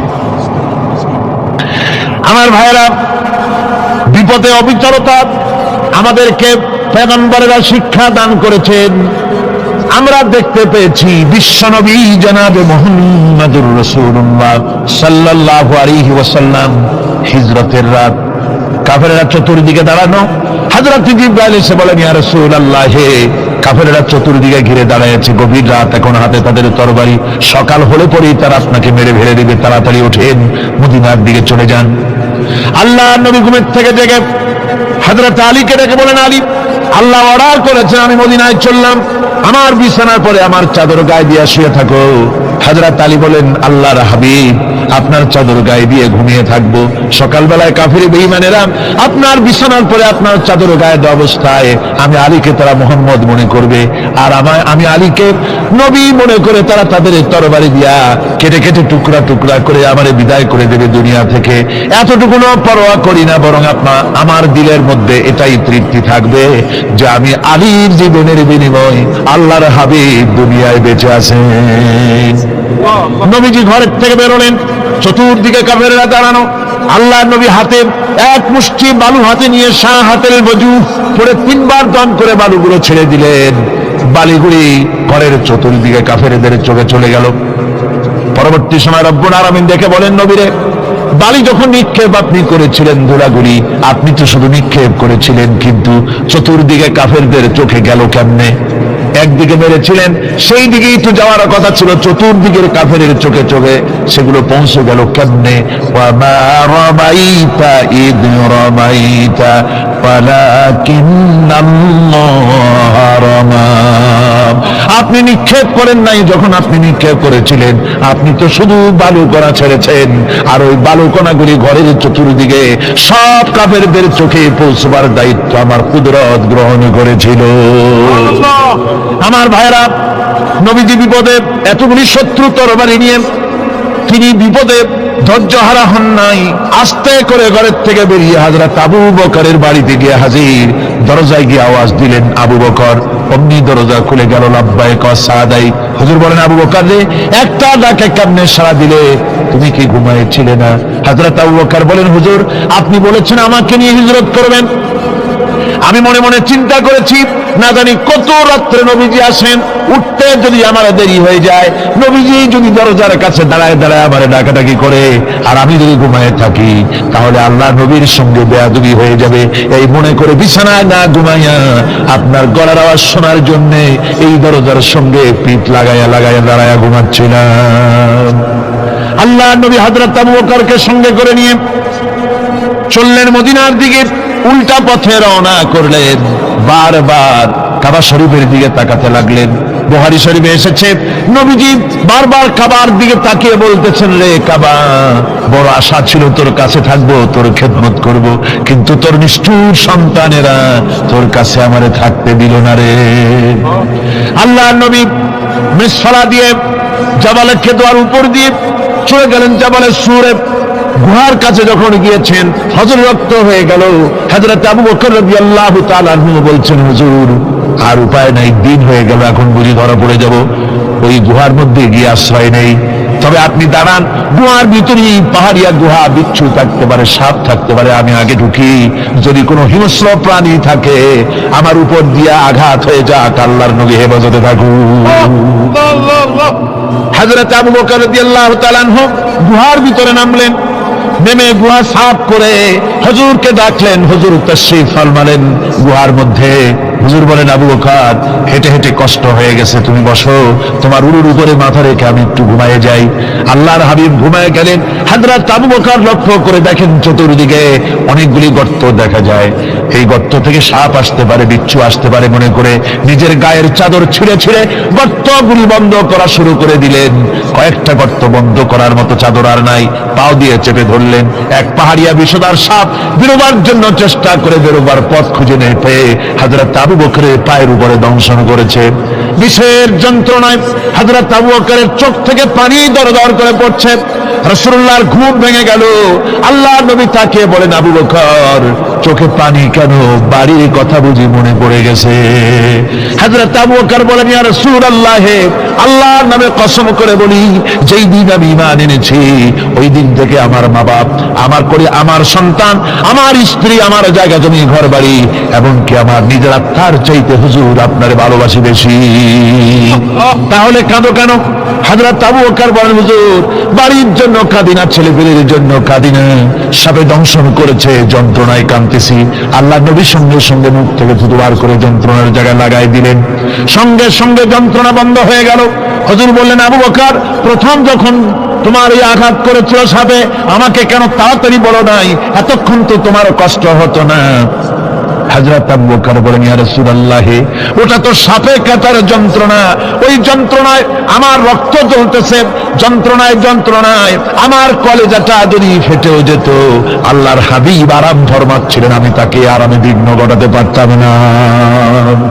আমার ভাইয়েরা, হযরতে আবু বকর, হযরতে রাসূল দুজন বসে আছেন। এমনি সময় কাফের বেঈমানেরা খুঁজতে জায়গা মতো এসে গেছে। একজনে বলে ভিতরে আছে, আর একজনে বলে নাই। পায়ের যদি থাকবে তাহলে মাকড়সায় জাল বুনালো কি করে, পাখি ডিম পেড়ে বসে আছে কি করে, তাদের সন্দেহ হতে লাগলো। এর মধ্যে না একজন বলে আছে আর একজন বলে নাই। হযরত আবু বকর ভয়ের চোটে কেঁদে ফেলেছেন, হুজুর আর উপায় নাই। এই যে অবস্থা, এই অবস্থার ভেতরেও আল্লাহ নবী এতটুকু ঘাবড়ে যান নাই। শত্রুরা তরবারি নিয়ে এসেছে, সুযোগ পেলেই একটু তাকালেই দেখতে পাবে, তুলে মেরে ফেলে দেবে। আল্লাহর হাবিব মোটেই ধৈর্য হারালেন না, এতটুকু হতাশ হলেন না। আল্লাহ পাকের হাবিব তার সাথীকে কি বললেন? তখন কোরআনে কারীম সূরা তাওবার মধ্যে আল্লাহ তা উদ্ধৃত করেছেন মুমিনদের জন্য, ইযহুমা ফিল গার ইয ইয়াকুলু লিসাহিবিহি লা তাহজান ইন্নাল্লাহা মা'ানা। ও আমার সাথী, ও বন্ধু, ভয় করো না, চিন্তা করো না, আমরা মাইনরিটি নই, আমরাই মেজরিটি। তার কারণ আল্লাহ আমাদের সাথে আছেন। সুবহানাল্লাহ, আল্লাহ আমাদের সাথে আছে। আর বন্ধুগণ, কোরআনে কারীমে রব্বুল আলামিন বলেন, فأنزل الله سكينته عليه وأيده بجنود لم تروها। আল্লাহ পাক তার মনের মধ্যে গভীর প্রশান্তি এবং স্বস্তি দান করলেন, আর এমন সৈন্য দিয়ে সাহায্য করলেন যে সৈন্যদেরকে তোমরা দেখতে পাও না। এভাবে করে রব্বুল আলামিন মুমিনদের বিপদে আপদে মুসিবতে সব সময় আল্লাহ পাক মুসলমানদেরকে সাহায্য করেছেন। যারা বলেন সুবহানাল্লাহ, মুমিনদের সাহায্যকারী আল্লাহ। তাই ইসলামী আন্দোলনের সাথে যারা আছে, যারা কর্মী, যারা নেতা, যারা মুমিন, যারা ঈমানদার, মেঘের মতো প্রচন্ড কালো মেঘ হয়ে চতুর্দিক থেকে অন্ধকারের মতো শেষ বিপদ, কোন বিপদ না। আল্লাহ পাক সাহায্যকারী। কে সাহায্যকারী? যারা বলেন সাহায্যকারী কে? আল্লাহ সুবহানাহু ওয়া তাআলা, তিনি সাহায্যকারী, ভয় নাই। আল্লাহ পাকের উপর ঈমান আনলে পরে কলিজার ভিতরে দুর্জয় সাহসের সৃষ্টি হয়ে যায়, কোন ভয় অন্তঃকরণে তার থাকে না। আল্লাহ পাক সাহায্য করেন। আর আল্লাহর উপরে ঈমান আনলে পরে রব্বুল আলামিন বলেছেন, ইয়া আইয়ুহাল্লাযীনা আমানু হাল আদুল্লুকুম আলা তিজারাতিন তুনজিকুম মিন আযাবিন আলীম। এমন একটা ব্যবসার কথা কি বলবো না, যে ব্যবসায় তোমাদেরকে জাহান্নামের আযাব থেকে বাঁচায় দেবে। তার প্রথম কাজই হলো আল্লাহর প্রতি ঈমান আনা। ঈমান আনলে পরে এই সমস্ত গুণ তৈরি হয়ে যায়। আর ঈমানে সবচাইতে উপকৃত হয় সমাজের লোকেরা, রাষ্ট্রের লোকেরা, পরিবারের লোকেরা, দেশের মানুষ উপকৃত হয় মুমিনদের দিয়ে ঈমানের কারণে। তার কারণ হলো একজন মুমিন, একজন ব্যক্তি যখন ঈমানদার হয়, মুমিন হয়ে যায়, আল্লাহর প্রতি যখন প্রগাঢ় বিশ্বাস তার এসে যায়, তখন সেই ব্যক্তি নৈতিকতার মান তার বেড়ে যায়। জোরে বলেন সুবহানাল্লাহ। নৈতিক চরিত্রের উপরে সে প্রতিষ্ঠিত হয়, সে মিথ্যা বলতে সাহস পায় না। মুমিন ব্যক্তি মিথ্যা বলতে সাহস পায় না।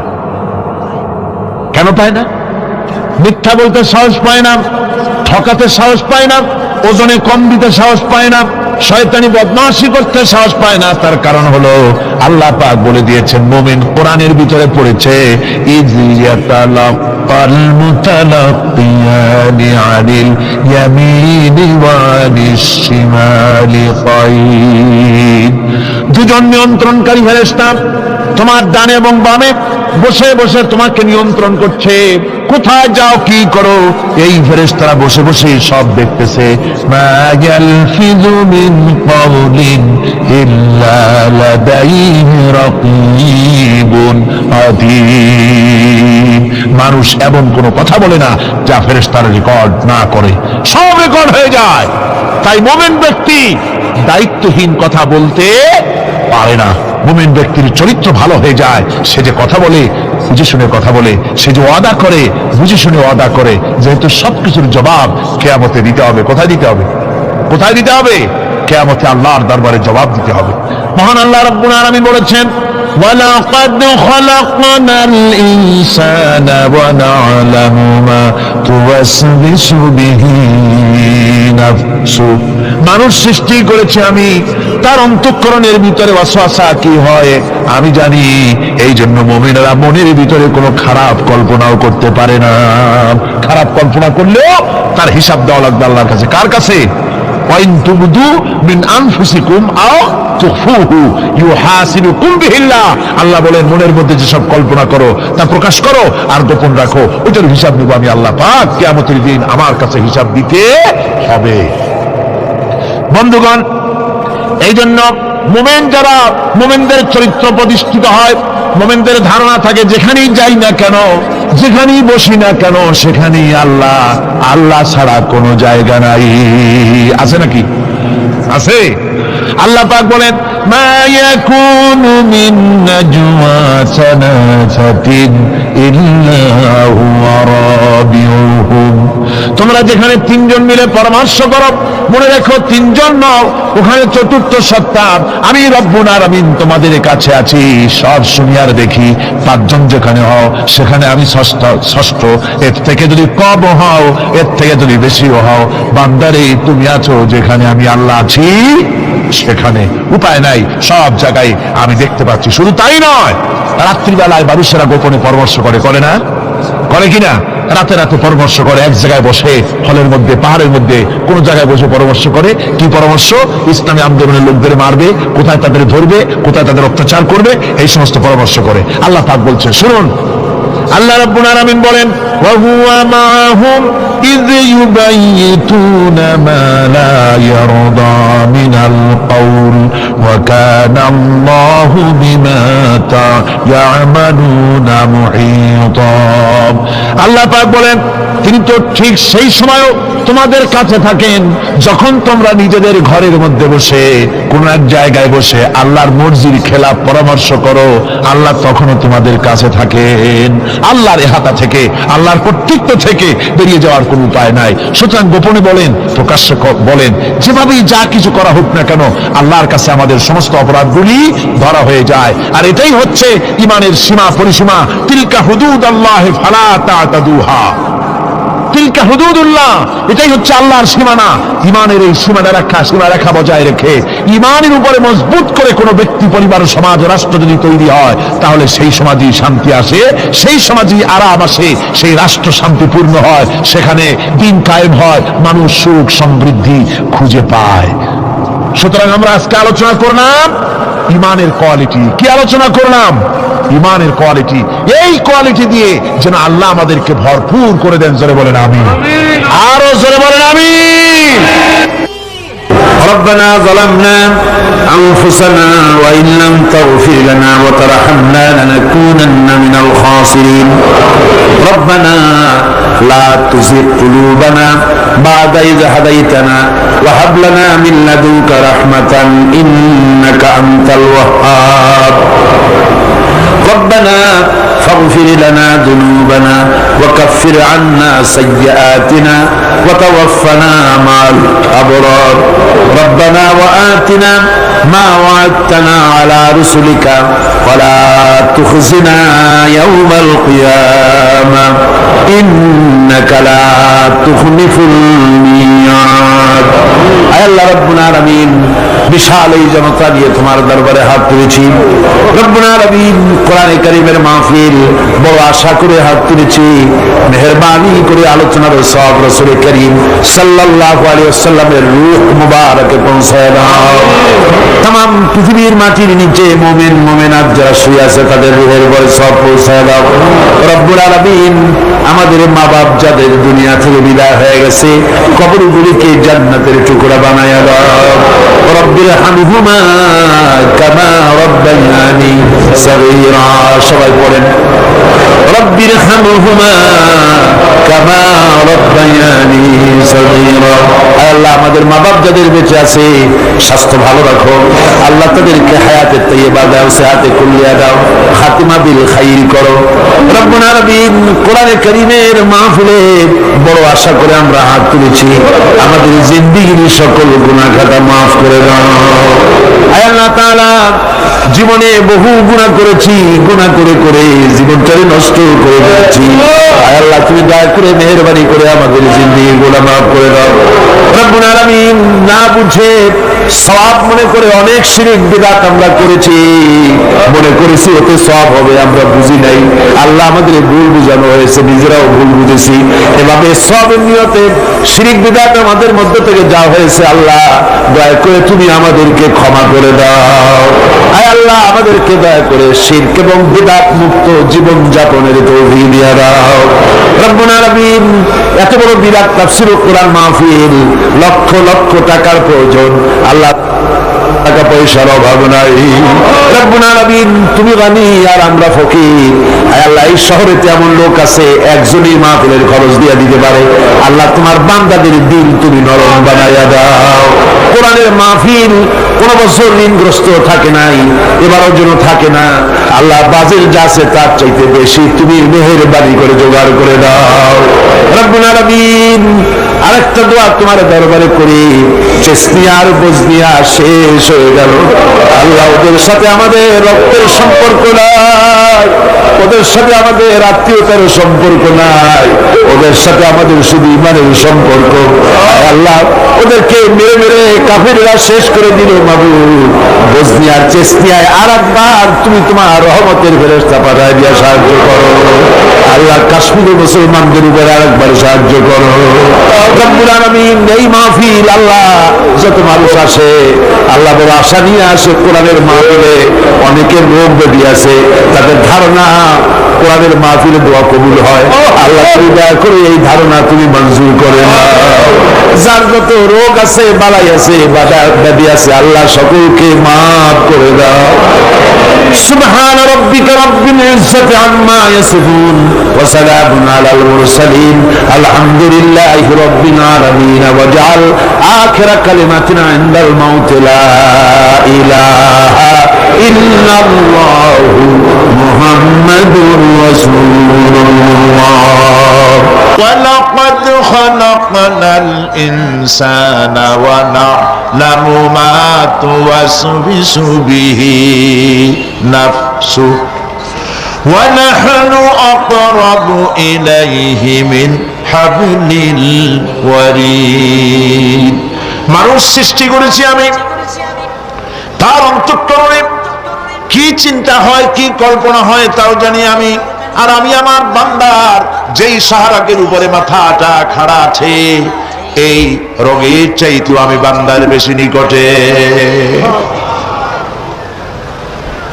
আল্লাহ পাক গোপন রাখেন নাই, বলে দিচ্ছেন আমি কিন্তু এখানে আছি। সুবহানাল্লাহ। আচ্ছা বলেন তো, আল্লাহ কোথায় আছেন? এটি একটি মুশকিলের প্রশ্ন। সাধারণত লোকেরা বলে আল্লাহ সব জায়গায় আছে। এই কথা, এই জবাব সঠিক নয়। আকীদা সাফ হতে হবে। আল্লাহ সব জায়গায় আছে এই কথা সঠিক নয়। যদি আল্লাহ সব জায়গায় থাকেন, তাহলে দুনিয়ার সব জায়গা ভালো না, কিছু কিছু খারাপ আছে। তাহলে খারাপ জায়গাও থাকতে হয়। নাউযু বিল্লাহ বলে। আল্লাহ কোথায় আছে এই প্রশ্ন আল্লাহরই করি।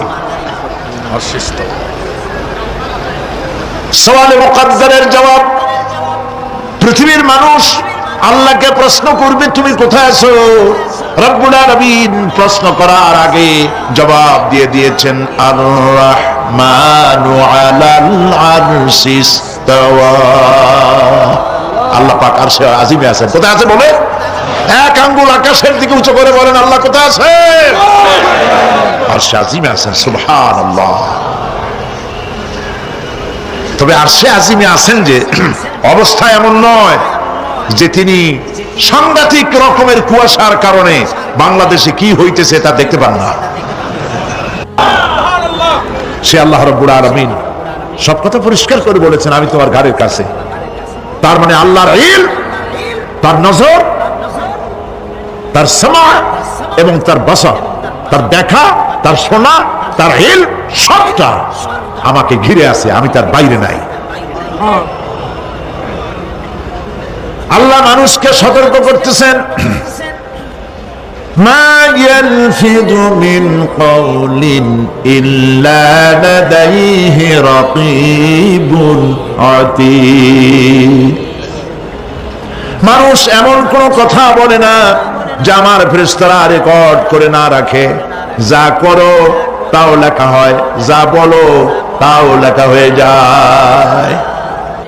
আল্লাহ রাব্বুল আলামিন কোরআনে কারীমের মধ্যে বলেছেন, আল্লাযী খালাকাল মাউতা ওয়াল হায়াতা লিয়াবলুয়াকুম আইয়ুকুম আহসানু আমালা।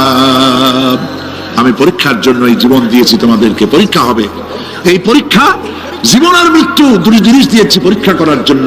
এই পরীক্ষার জন্য তোমরা পাস করতে পারো। পরীক্ষা আসছে, এখন প্রশ্নপত্র সব পাস করে দেওয়া হয়েছে। প্রশ্নগুলি সঠিকভাবে আদায় করুন, প্রশ্নগুলি পড়ুন এবং জীবনটাকে সেইভাবে গড়ুন। নামাজটা সহি করে আদায় করুন। বহু মুসলমান আছে নামাজই পড়ে না, নামাজ পড়তে জানেও না। নবী করিম সাল্লাল্লাহু আলাইহি ওয়াসাল্লাম বলেছেন, সাল্লু কামা রাআইতুমুনি উসাল্লি। নামাজ পড়ো সেইভাবে যেভাবে আমাকে তোমরা পড়তে দেখো। সুবহানাল্লাহ। আর রাসূলুল্লাহ কেমনে নামাজ পড়তেন? এটা বর্তমান বিশ্বের শ্রেষ্ঠ হাদিস বিশারদ আল্লামা নাসিরউদ্দিন আলবানী তিনি ইন্তেকাল করেছেন। আল্লাহ পাক তাকে জান্নাতুল ফেরদাউসে মেহমান বানায় নিক, বলেন আমিন। তার লেখা বই আছে রাসূলুল্লাহ সাল্লাল্লাহু আলাইহি ওয়াসাল্লামের নামাজ, বইয়ের নাম রাসূলুল্লাহ সাল্লাল্লাহু আলাইহি ওয়াসাল্লামের নামাজ। ছোট্ট একটা বই। এই বইটা আপনারা কিনবেন। এই বইটা যেভাবে লেখা আছে নামাজ সেইভাবে পড়বেন। নামাজ রাসূল করিম ঠিক যেভাবে পড়েছেন ওইভাবেই লেখা আছে। আপনি আন্দাজে পড়লে হবে না, টুকটুক টাকটুক করে কয়েকটা সেজদা দিলেই হবে না। তাদিরে আরকান, একটা সেজদা থেকে আরেকটা সেজদার মাঝখানে সময় দিতে হবে, রুকু থেকে দাঁড়ায় সময় দিতে হবে, ধীরে ধীরে নামাজ পড়তে হবে। অথচ আমরা নামাজ পড়ি সব থেকে ব্যস্ততার সাথে, দ্রুত, রকেট সার্ভিস। কোরআন শরীফের ভিতরে নামাজের গুরুত্ব সর্বাধিক দেওয়া হয়েছে। নামাজের কথা কয়বার বলা হয়েছে? 82 বার। 82 বার আল্লাহ পাক বলেছেন নামাজ আদায় করো, 82 বার বলেছেন। আর নবীজি বলেছেন, লা দীনা লিমান লা সালাতা লাহু, যার কাছে নামাজ নাই তার কাছে দ্বীন বলে কোনো জিনিস নাই। মান তারাকা সালাতান মুতাআম্মিদান ফাকাদ কাফারা, ইচ্ছে করে যে ব্যক্তি নামাজ ছেড়ে দিল কাফের হয়ে গেল, বলে নাউজুবিল্লাহ। কিয়ামতের দিন, বুখারী শরীফের হাদিস, আল্লাহ পাকের নবী বলেছেন কিয়ামতের দিন সর্বপ্রথম আল্লাহ জিজ্ঞেস করবেন বান্দা নামাজ পড়ছো কিনা। প্রথম প্রশ্ন কি বলেন? প্রথম প্রশ্ন কি? যার নামাজ কবুল তার সমস্ত নেক আমল মঞ্জুর, যার নামাজ কবুল হবে না কোনোটাই মঞ্জুর হবে না। কথা বুঝতে পেরেছেন? নামাজ সঠিকভাবে আদায় করতে হবে। নবী করিম সাল্লাল্লাহু আলাইহি ওয়াসাল্লাম ইন্তেকালের 5 দিন আগে থেকে জ্বরাক্রান্ত হলেন, রোগাক্রান্ত হলেন, জ্বরে আর মাথার যন্ত্রণায় অস্থির হয়ে যেতে লাগলেন, বেহুশ হন আবার হুশ হন। যেদিন তিনি ইন্তেকাল করবেন তার আগের দিনও তিনি জোহরের নামাজ পড়ার জন্য সাহাবীদের কাঁধের উপরে ভর দিয়ে নামাজ পড়তে গেছেন। পা উঁচু করে নিতে পারেন নাই, পা টেনে টেনে নিয়েছেন। তিনি সেখানে খুতবা দিলেন, বললেন, ও আমার উম্মতেরা, এই পৃথিবীতে আল্লাহ রাব্বুল আলামিন তার এক বান্দাকে পৃথিবীর সব জাগতিক সম্পদ দিতে চেয়েছিলেন, কিন্তু সেই বান্দা সব জাগতিক সম্পদকে উপেক্ষা করে আল্লাহর সঙ্গে দিদার করা বেশি পছন্দ করেছেন। কেউ কিছুই বুঝলো না। হযরত আবু বকর রাদিয়াল্লাহু তাআলা আনহু খুব কাঁদতে লাগলেন। তিনি বুঝতে পেরেছেন যে এই পৃথিবীতে সমস্ত সম্পদ দিতে চেয়েছিলেন আল্লাহ যাকে, তার নাম বিশ্ব নবী। তিনি সবগুলি উপেক্ষা করে আল্লাহর সঙ্গে দিদার করা বেশি পছন্দ করেছেন।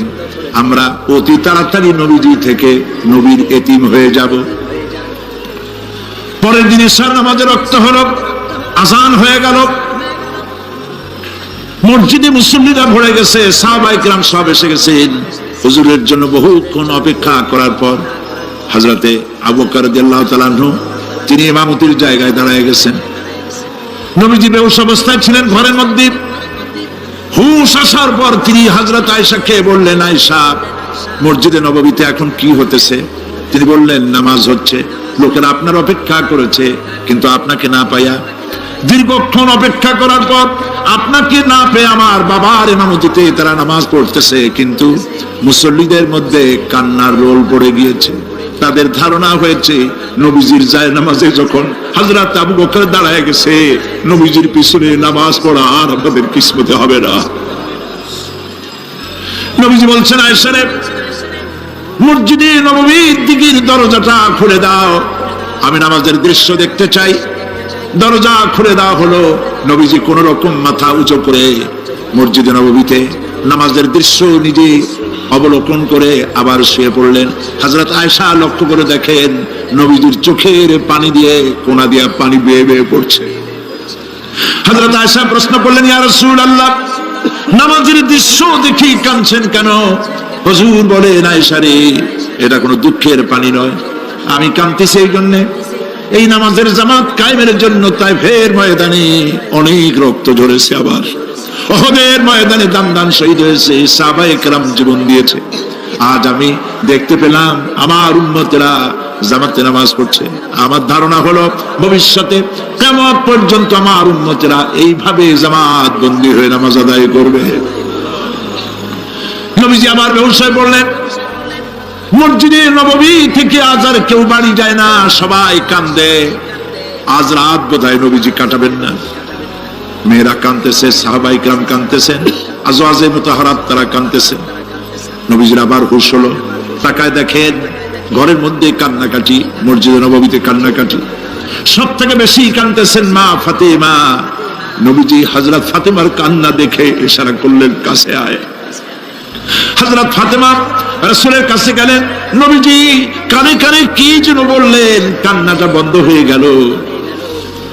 হযরত আয়েশা জিজ্ঞেস করলেন, মা, তোমার আব্বা তোমার কানে কি বললো আর কান্না বন্ধ হয়ে গেল? হযরত ফাতেমা বলে, আম্মাজি, আমার আব্বা আমাকে বললেন, মা ফাতিমা, তোমার কান্না আমার বরদাস্ত হয় না, কেঁদো না, আমি মৃত্যুর পরে সকলের আগে তোমার সাথে আমার দেখা হয়ে যাবে।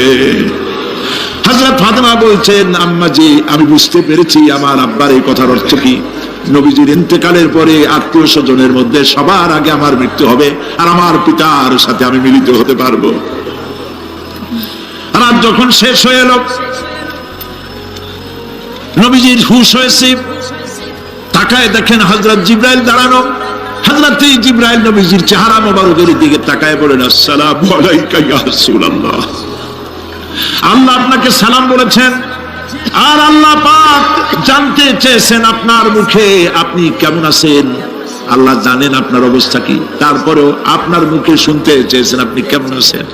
নবীজি বলছেন, জিবরাইল, বড় কষ্টে আছি, বড়ই যন্ত্রণা, বড়ই কষ্ট।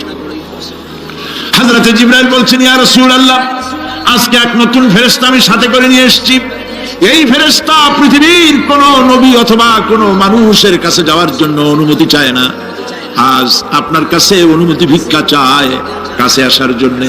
ওই ফেরেশতার নাম হচ্ছে মালাকুল মউত। হযরত মালাকুল মউত বলেন, ইয়া রাসূলুল্লাহ, এই পৃথিবীতে আদম আলাইহিস সালাম থেকে নিয়ে পর্যন্ত কোন মানুষের জান কবজের জন্য আমার অনুমতি চাওয়া লাগে নাই, আর কোনোদিন লাগবে না। আজ আমি আসার সময় আল্লাহ বলেছেন আপনার জান কবজের জন্য আমি যেন আপনার কাছে অনুমতি ভিক্ষা চাই।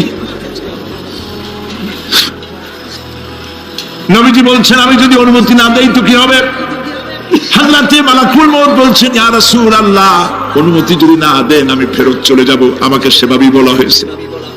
হযরত জিবরাইল বলেন, ইয়া রাসূলুল্লাহ, আল্লাহ রাব্বুল আলামিন আপনার দিদারের ইন্তজার করতেছে। নবীজি বলছেন, মালাকুল মউত, তুমি জান কবজের কাজ শুরু করো।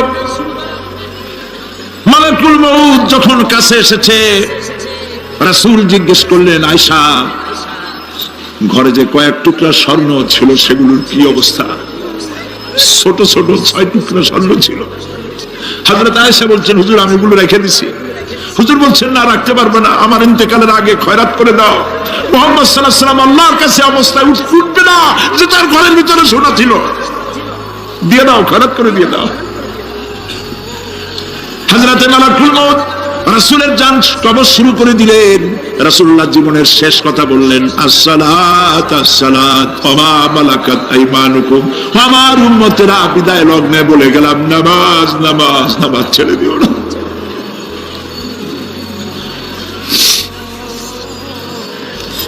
প্রিয় ভাইরা, নবী করিম সাল্লাল্লাহু আলাইহি ওয়াসাল্লাম জীবনের শেষ কথা বলে গেছেন নামাজ। সেই নামাজে আমাদের যত সব অবহেলা, স্ত্রীকে নামাজ পড়ান, বউকে নামাজ পড়ান, ছেলে মেয়েকে নামাজ পড়ান। দোকানদার ভাইরা যখন আজান হয়ে যাবে দোকান বন্ধ করে দেন, আপনি আপনার কর্মচারীরা নামাজ পড়তে যান। যতটুকু সময় নামাজ পড়তে গেছে এই সময় বিক্রি করলে যা লাভ হইতো এরপরে বিক্রি করলে আল্লাহ 10 গুণ বেশি বরকত দিতে পারে। পারেন কিনা? পারেন কিনা? পারেন। আল্লাহরে বিশ্বাস করেন, আল্লাহ আপনার বরকত দিবেন। আপনার কর্মচারী, দোকানদারে, বাড়ি ঘরে স্ত্রী পুত্র পরিজন যারা আছে সবাইকে নামাজি বানান। নামাজি বানাবার জন্য চেষ্টা করেন।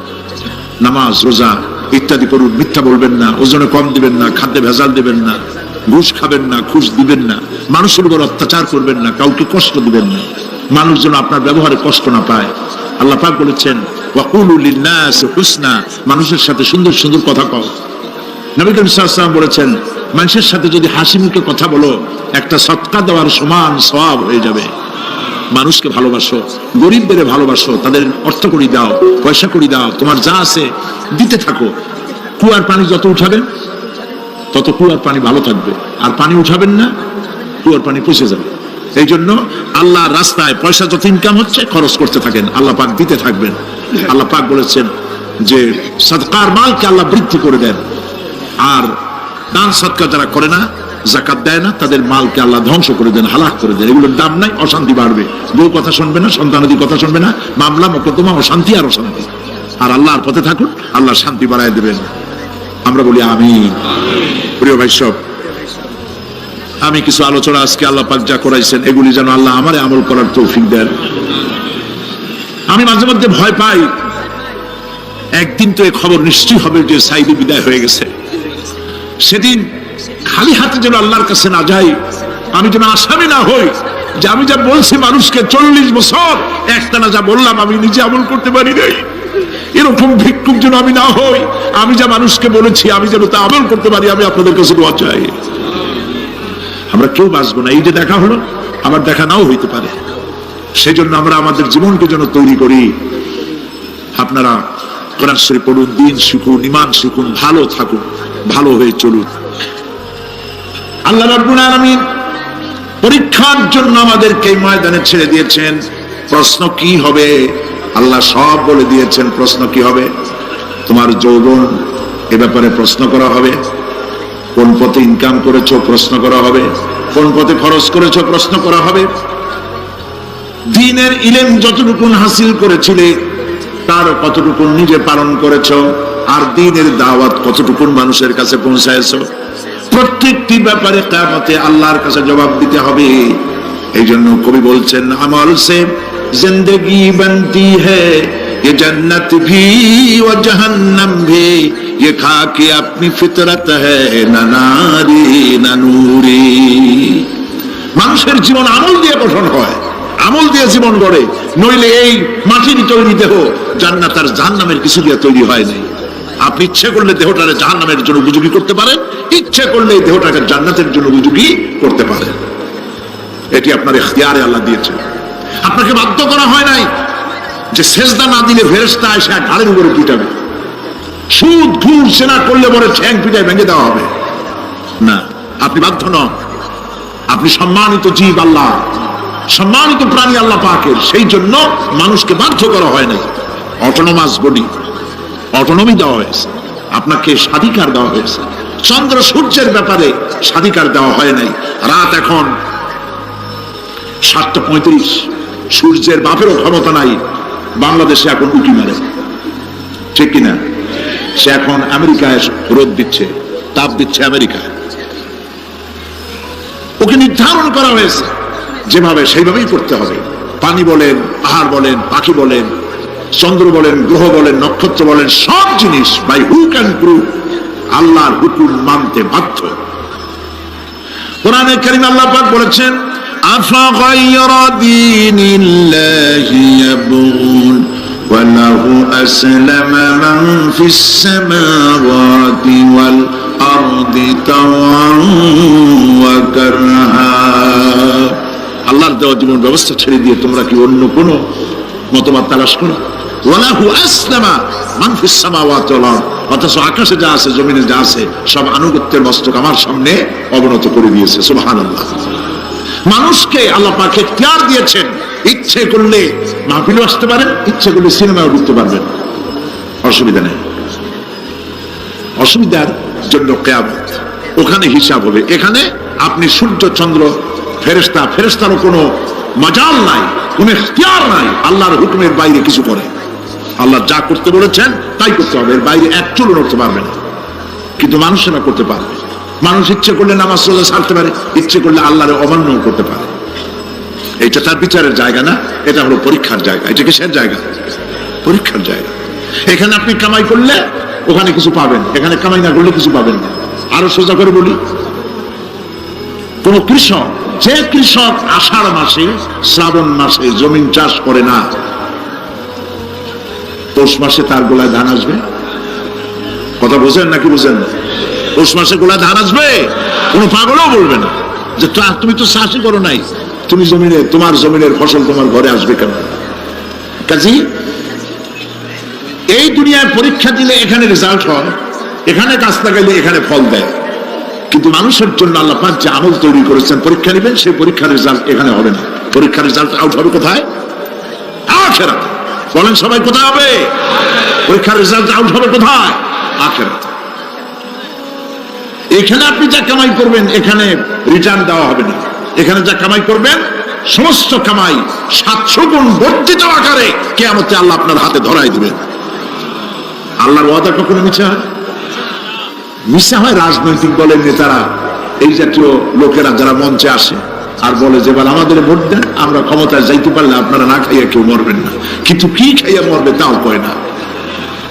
সেদিন শুনলাম এই যে নির্বাচন এখন একটা চলতেছে, স্লোগান বাপ দাঁড়াইছে, ছেলে তো বলে রহিম ভাই আমার ভাই, তোমার ভাই, বাপের নাম রহিম। তারপরে শুনলাম বলতেছে বেগুন ভাইয়ের চরিত্র, আজকে নাম রাখে তো আদর করে বেগুন পটল, বেগুন ভাইয়ের চরিত্র ফুলের মতো পবিত্র।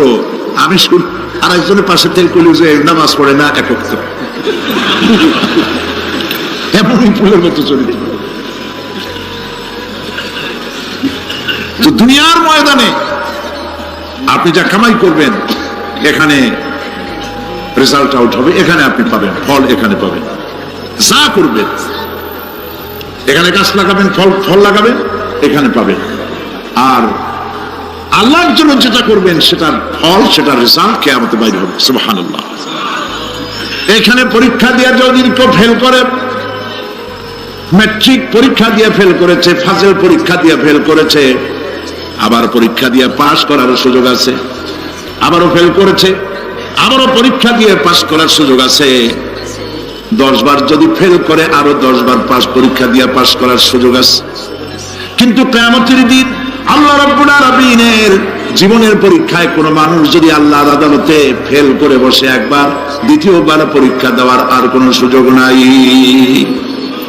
এই পৃথিবীতে যদি কেউ নিম্ন আদালতে মামলায় হেরে যায়, জজ কোর্টে করবে, যদি হেরে যায় হাইকোর্টে করবে, হেরে গেলে আপিল করবে সুপ্রিম কোর্টে, সুপ্রিম কোর্টেও যদি হেরে যায় তাহলে প্রেসিডেন্টের কাছে আপিল করবে। সুযোগ আছে কয়েকবার। কিন্তু কিয়ামতের দিন জীবনের আদালতে কোন মানুষ যদি একবার ফেল করে বসে, জীবনের মামলায় যদি একবার হেরে যায়, দ্বিতীয়বার আপিল করার আর কোনো জায়গা নাই। সে আখিরাতে রেজাল্ট আউট হবে। আমরা সব মরে যাব, আমরা সব কি হব? সব মরে যাব। আল্লাহ পাক আমাদেরকে উঠাবেন আবার। মানুষকে কবরে রাখার সময় আমরা কি বলি? মিনহা খালাকনাকুম, জানেন না?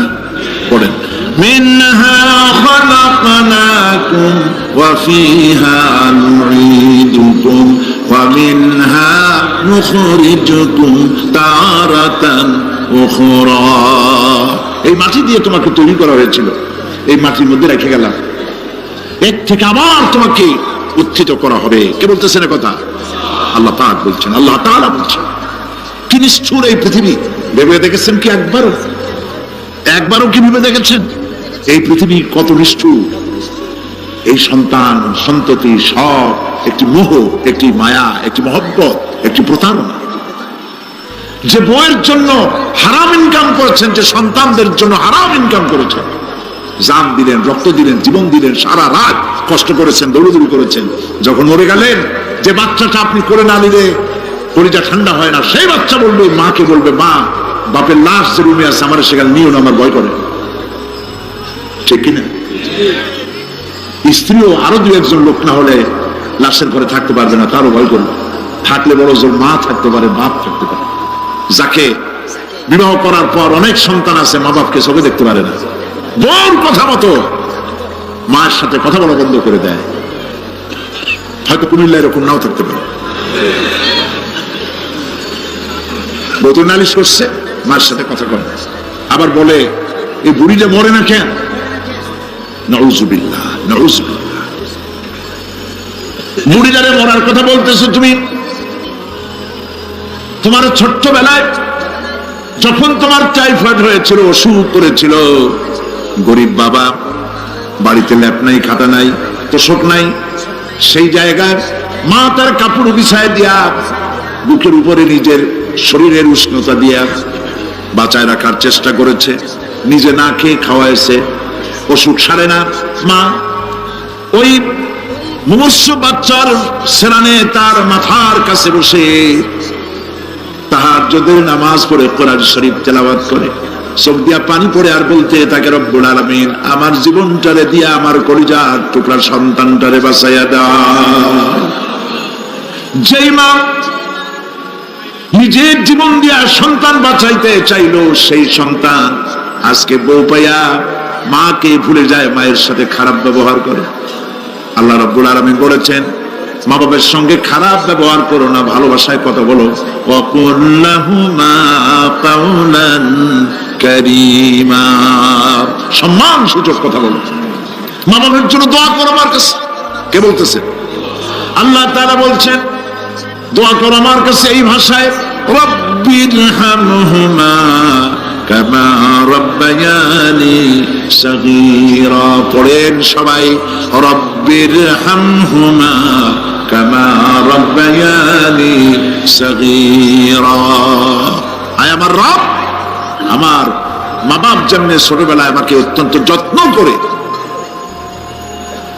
লালন পালন করেছে, আল্লাহ তাআলা তুমি দয়া করে আমার মা বাপকে তোমার রহমতের করে লালন পালন করো। সুবহানাল্লাহ। প্রত্যেক নামাজের পর সকলে এই দোয়া পড়বেন, মনে থাকবে? মনে থাকবে? প্রিয় ভাই সব, সেই কিয়ামতের মাঠে আমাদেরকে উঠতে হবে, আল্লাহর দরবারে উঠতে হবে। সেই সময় আমাদেরকে কেউ উপকার করবে না। يوم لا ينفع مال ولا بنون, সম্পদ আর সন্তান সন্ততি কোনো কাজে লাগবে না।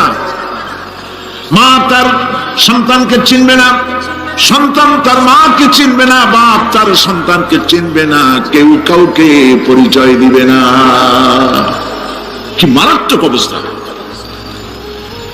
মানুষ চরম অসহায় হয়ে যাবে। চতুর্দিকে ফেরেশতার আনাগোনা, সূর্য মাত্র 1 হাত উপরে, প্রচন্ড তাপ নিয়ে সূর্য অবস্থান নেবে, মাথার চান্দি ফেটে গিয়ে গুনাহগারের মাথার মগজ গলে গলে পড়তে থাকবে। পিপাসার যন্ত্রণায় জিহ্বাটার ঝুলে কুকুরের মতো করে নাভিস্থল পর্যন্ত ঝুলে পড়বে। কেউ উপকার করবে, কেউ জিগাবেও। অনেক লোক আছে পীরের কাছে মুরিদ হয় আর মনে করে পীর সাহেব তারে কিয়ামতে সুপারিশ করবে। অসম্ভব। আয়াতুল কুরসির মধ্যে আমরা পড়ি, মান যাল্লাযী ইয়াশফাউ ইনদাহু ইল্লা বিইজনিহি। কে আছে এমন? কার হিম্মত আছে আল্লাহ পাকের বিনা অনুমতিতে কথা বলে? সুবহানাল্লাহ। কোথার পীর, কোথার খাজা বাবা হারায় যাবে। ইব্রাহিম আলাইহিস সালামের মতো পয়গম্বর কি মনে করে? আল্লাহর খলিল। ইব্রাহিম আলাইহিস সালাম আল্লাহর কি? আল্লাহর খলিল। আল্লাহর খলিল কিয়ামতের দিন বলবেন, আল্লাহ পাক, আয় আল্লাহ তাআলা, আমার বাপের কাছে আমার একটা ওয়াদা ছিল, আমি সুপারিশ করব তার জন্য, তুমি দয়া করে আমার বাপকে জাহান্নাম থেকে ক্ষমা করো, আমি তার জন্য সুপারিশ করতেছি। আল্লাহ তাআলা বলবেন, ইব্রাহিম, তোমার সুপারিশ মঞ্জুর হলো না। কথা বুঝতেছেন না? বুঝতেছেন না? ইব্রাহিম আলাইহিস সালাম যদি বাপের জন্য সুপারিশ করতে না পারে, ইব্রাহিম আলাইহিস সালাম তিনি যদি তার বাপের জন্য সুপারিশ করিয়া যদি ব্যর্থ হন, আপনার পেশাব কোন কামে লাগবে চিন্তা করেন। নবী করিম সাল্লাল্লাহু আলাইহি ওয়াসাল্লামকে প্রশ্ন করা হয়েছে, হে রাসূল, আপনার আব্বা আম্মার অবস্থা কি হবে? কথা কি শোনেন নাকি? আপনার আব্বা আম্মার অবস্থা কি হবে? নবী করিম সাল্লাল্লাহু আলাইহি ওয়াসাল্লাম বলেছেন, আমি আমার আব্বা আম্মার কোনো উপকারে আসবো না। ইন্না লিল্লাহি ওয়া ইন্না ইলাইহি রাজিউন। তাহলে কোন সাহসে মনে করতেছেন কোন পীর কোন একটা বিদেশ থেকে দেশের থেকে একটা নাজিল হলো আর ওইটার পিছনে পিছনে দৌড়াবেন, সে আপনারা নাজাত দেবে, তারে পায়ে চুমা খাবেন? এই পায়ে হাত দিয়ে কদমবুজি করা বাদ দেন। টাকা ইনকাম করার জন্য মানুষকে ভুল পথে পরিচালিত করছে অনেক পীর, আছে না? এমন খালি মানুষের টাকা দেয়, জামা অনেক পকেট, খালি টাকা নেওয়ার সমানে ঢুকাইতে থাকে চতুর্দিক দিয়ে, বাইরে বোঝার উপায় নাই। কিন্তু অনেক পীর আছে এমন, ঢাকা শহরে বড় বড় মার্কেটের মালিক, আমি জানি, বড় বড় মার্কেটের মালিক, বিরাট ব্যবসায়ী, জামা পরিষ্কার করে না 2 মাসে, মানুষকে দেখাবার জন্য গামছাটা নাকের কাছে ধরে ফট ফট করে আওয়াজ করে, মনে হয় যেন কাঁদতেছে। আজ বিশাল প্রচন্ড হাবিজা বিজিকের শিখায়, লা ইলাহা কতক্ষণ, ইল্লাল্লাহ কতক্ষণ, আল্লাহ আল্লাহ কতক্ষণ, কোথায় পাইছো? ইল্লাল্লাহ ইল্লাল্লাহ কিসের জিকির? ইল্লাল্লাহ মানে কি? আল্লাহ ছাড়া, আল্লাহ ছাড়া, আল্লাহ ছাড়া, আল্লাহ ছাড়া কি? কাজী রাসূলুল্লাহ যা করেন এগুলি বেদাত। এইসব পীরের পাশে যাবেন না, মনে থাকবে।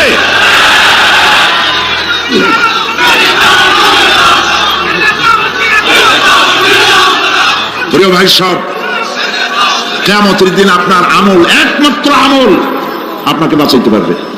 এই কোরআন শরীফে আল্লাহ পাক বলেছেন, ইয়া আইয়ুহাল্লাযীনা আমানু আবতাগু ইলাইহিল ওয়াসিলা, হে বিশ্বাসীরা ওসিলা ধরো। ধুরন্ধর এক শ্রেণীর লোকেরা এর অর্থ করেছে পীর ধরো। দুনিয়ার কোন তাফসীর, যত মুফাসসির পৃথিবীতে জন্মগ্রহণ করেছেন, কোন মুফাসসির এটা বলেন নাই আবতাগু ইলাইহিল ওসিলার মানে হলো পীর ধরো। বরং সমস্ত তাফসীর মুহাক্কিকিন বলেছেন আবতাগু ইলাইহিল ওসিলা আয় আমলে সালেহ, নেক আমলের ওসিলা ধরো। সুবহানাল্লাহ, নেক আমলের ওসিলা ধরো। প্রিয় ভাই সব, ধান্দাবাজি ছাড়তে হবে। কিয়ামতের দিন মানুষ একেবারে অসহায় হয়ে যাবে, কেউ সাহায্য করবে না। সেই দিন প্রশ্নপত্র সামনে আসবে, আমল নামাগুলি বেঈমানের পিছন দিক থেকে বাম হাতে আসবে, আর ইমানদারের সামনের থেকে ডান হাতে আসবে। আমল নামা হাতে পাওয়ার সঙ্গে সঙ্গে বেঈমান বুঝে ফেলবে তার জায়গা কোথায়, কলিজা তখন গলার কাছে চলে আসবে। সব তো ছিল একসাথে। মনে করেন এই মাহফিলের মধ্যে, মনে করেন এইখানে সন্ত্রাসী আছে, খুনি আছে, ওয়ান্টেড, মোস্ট ওয়ান্টেড আসামি এর মধ্যে আছে, ধরা যাচ্ছে না অনেক মানুষের মধ্যে। হঠাৎ করে অর্ডার হলো যে ভিতরে এসবিআইবি ঢুকিয়ে দেওয়া হয়েছে, গোয়েন্দা বিভাগের লোক ঢুকিয়ে দেওয়া আছে, সন্ত্রাসী মোস্ট ওয়ান্টেড যারা আছে বেরিয়ে পড়ো, এক মাসে চলে আসো। তখন অবস্থাটা কি হবে? তাদের মজা লাগবে, পায়ের রক্ত মাথায় উঠে যাবে, চোখ দিয়ে রক্ত পড়া শুরু করবে। সমস্ত মানুষ একসাথে ছিল হাসরের ময়দানে, হঠাৎ করে অর্ডার হয়ে যাবে, আমতাজুল ইয়াওমা আইয়ুহাল মুজরিমুন, হে অপরাধীর দলেরা আলাদা হয়ে যাও। ইন্না লিল্লাহ, আলাদা হয়ে যাও। সমস্ত মানুষ সেখানে খালি পায়ে উঠবে, কারো পায়ে জুতা নাই, স্যান্ডেল নেই, পরনে কোনো কাপড় নাই, গায়ে কোনো কাপড় নাই, মাথায় কোনো আবরণ নাই। হযরত আয়েশা সিদ্দিকা রাদিয়াল্লাহু তাআলা আনহা, তিনি নবী করিম সাল্লাল্লাহু আলাইহি ওয়াসাল্লামের কাছে কিয়ামতের এই বর্ণনা শুনে কাঁদতেছিলেন আর বলতেছিলেন, হে আল্লাহর রাসূল, কিয়ামতে সকলকে ভাবে উঠতে হবে, এমনকি আমাকেও? হুজুর বললেন, প্রত্যেকটি মানুষকেই উলঙ্গিনী হয়ে উঠতে হবে। তিনি প্রশ্ন করলেন, তখন কি শরম হবে না? নবী করিম সাল্লাল্লাহু আলাইহি ওয়াসাল্লাম বলছেন, জাহান্নামের ভয়তে কেউ কারো দিকে তাকাবার সুযোগ পাবে না, সব উপরের দিকে তাকায় থাকবে আর বলবে, আল্লাহ আমারে বাঁচাও, আল্লাহ আমারে রক্ষা করো। সমস্ত নবীরা, সমস্ত নবী আদম আলাইহিস সালাম থেকে শুরু করে ঈসা আলাইহিস সালাম পর্যন্ত সব নবী বলবেন, নাফসি নাফসি, আল্লাহ আমারে বাঁচাও, আমাকে রক্ষা করো। কোথায় যাবে আপনার পীর সাহেব? একমাত্র ব্যক্তি বিশ্বনবী মুহাম্মদুর রাসূলুল্লাহ সাল্লাল্লাহু। মানুষেরা হয়রান হয়ে যাবে, আদম আলাইহিস সালামের কাছে যাবে, আবাল বাশার, আপনি প্রথম মানুষ, আমরা বিপদে শেষ হয়ে গেছি, 50,000 বছর দাঁড়ায় আছি। কয় বছর দাঁড়ায় থাকতে হবে? কোথায় আছে? এই কোরআন শরীফ। 50,000 সানা মিম্মা তাউদ্দুন। এই পৃথিবীতে গণনা করলে 12 মাসে 1 বছর, 12 বছরে 1 যুগ, এরকম করে করে 50,000 বছর পৃথিবীতে গুনলে যত বড় লম্বা হয়, বিচারের দিনটা এত বড় লম্বা হবে। সবাই বলবে আদম আলাইহিস সালাম আমাদের জন্য একটু আল্লাহকে সুপারিশ করুন যেন তিনি আমাদের বিচারটা তাড়াতাড়ি করে দেন। তিনি বলবেন আমার পক্ষে সম্ভব না, আল্লাহ সামনে দাঁড়িয়ে কথা বলার আমার কোনো সাহস নাই, আমি পারবো না। নূহ আলাইহিস সালামের কাছে যাও, নূহ আলাইহিস সালাম বলবেন আমি পারবো না। মুসা আলাইহিস সালামের কাছে যাও, তিনি বলবেন আমি পারবো না। ইব্রাহিম আলাইহিস সালামের কাছে যাও, একজন আরেকজনের কাছে পাঠাবো। সর্বশেষ ঈসা আলাইহিস সালামের কাছে লোকেরা আসবে, হাসরবাসী। ঈসা আলাইহিস সালাম বলবেন আমি তো পারবোই।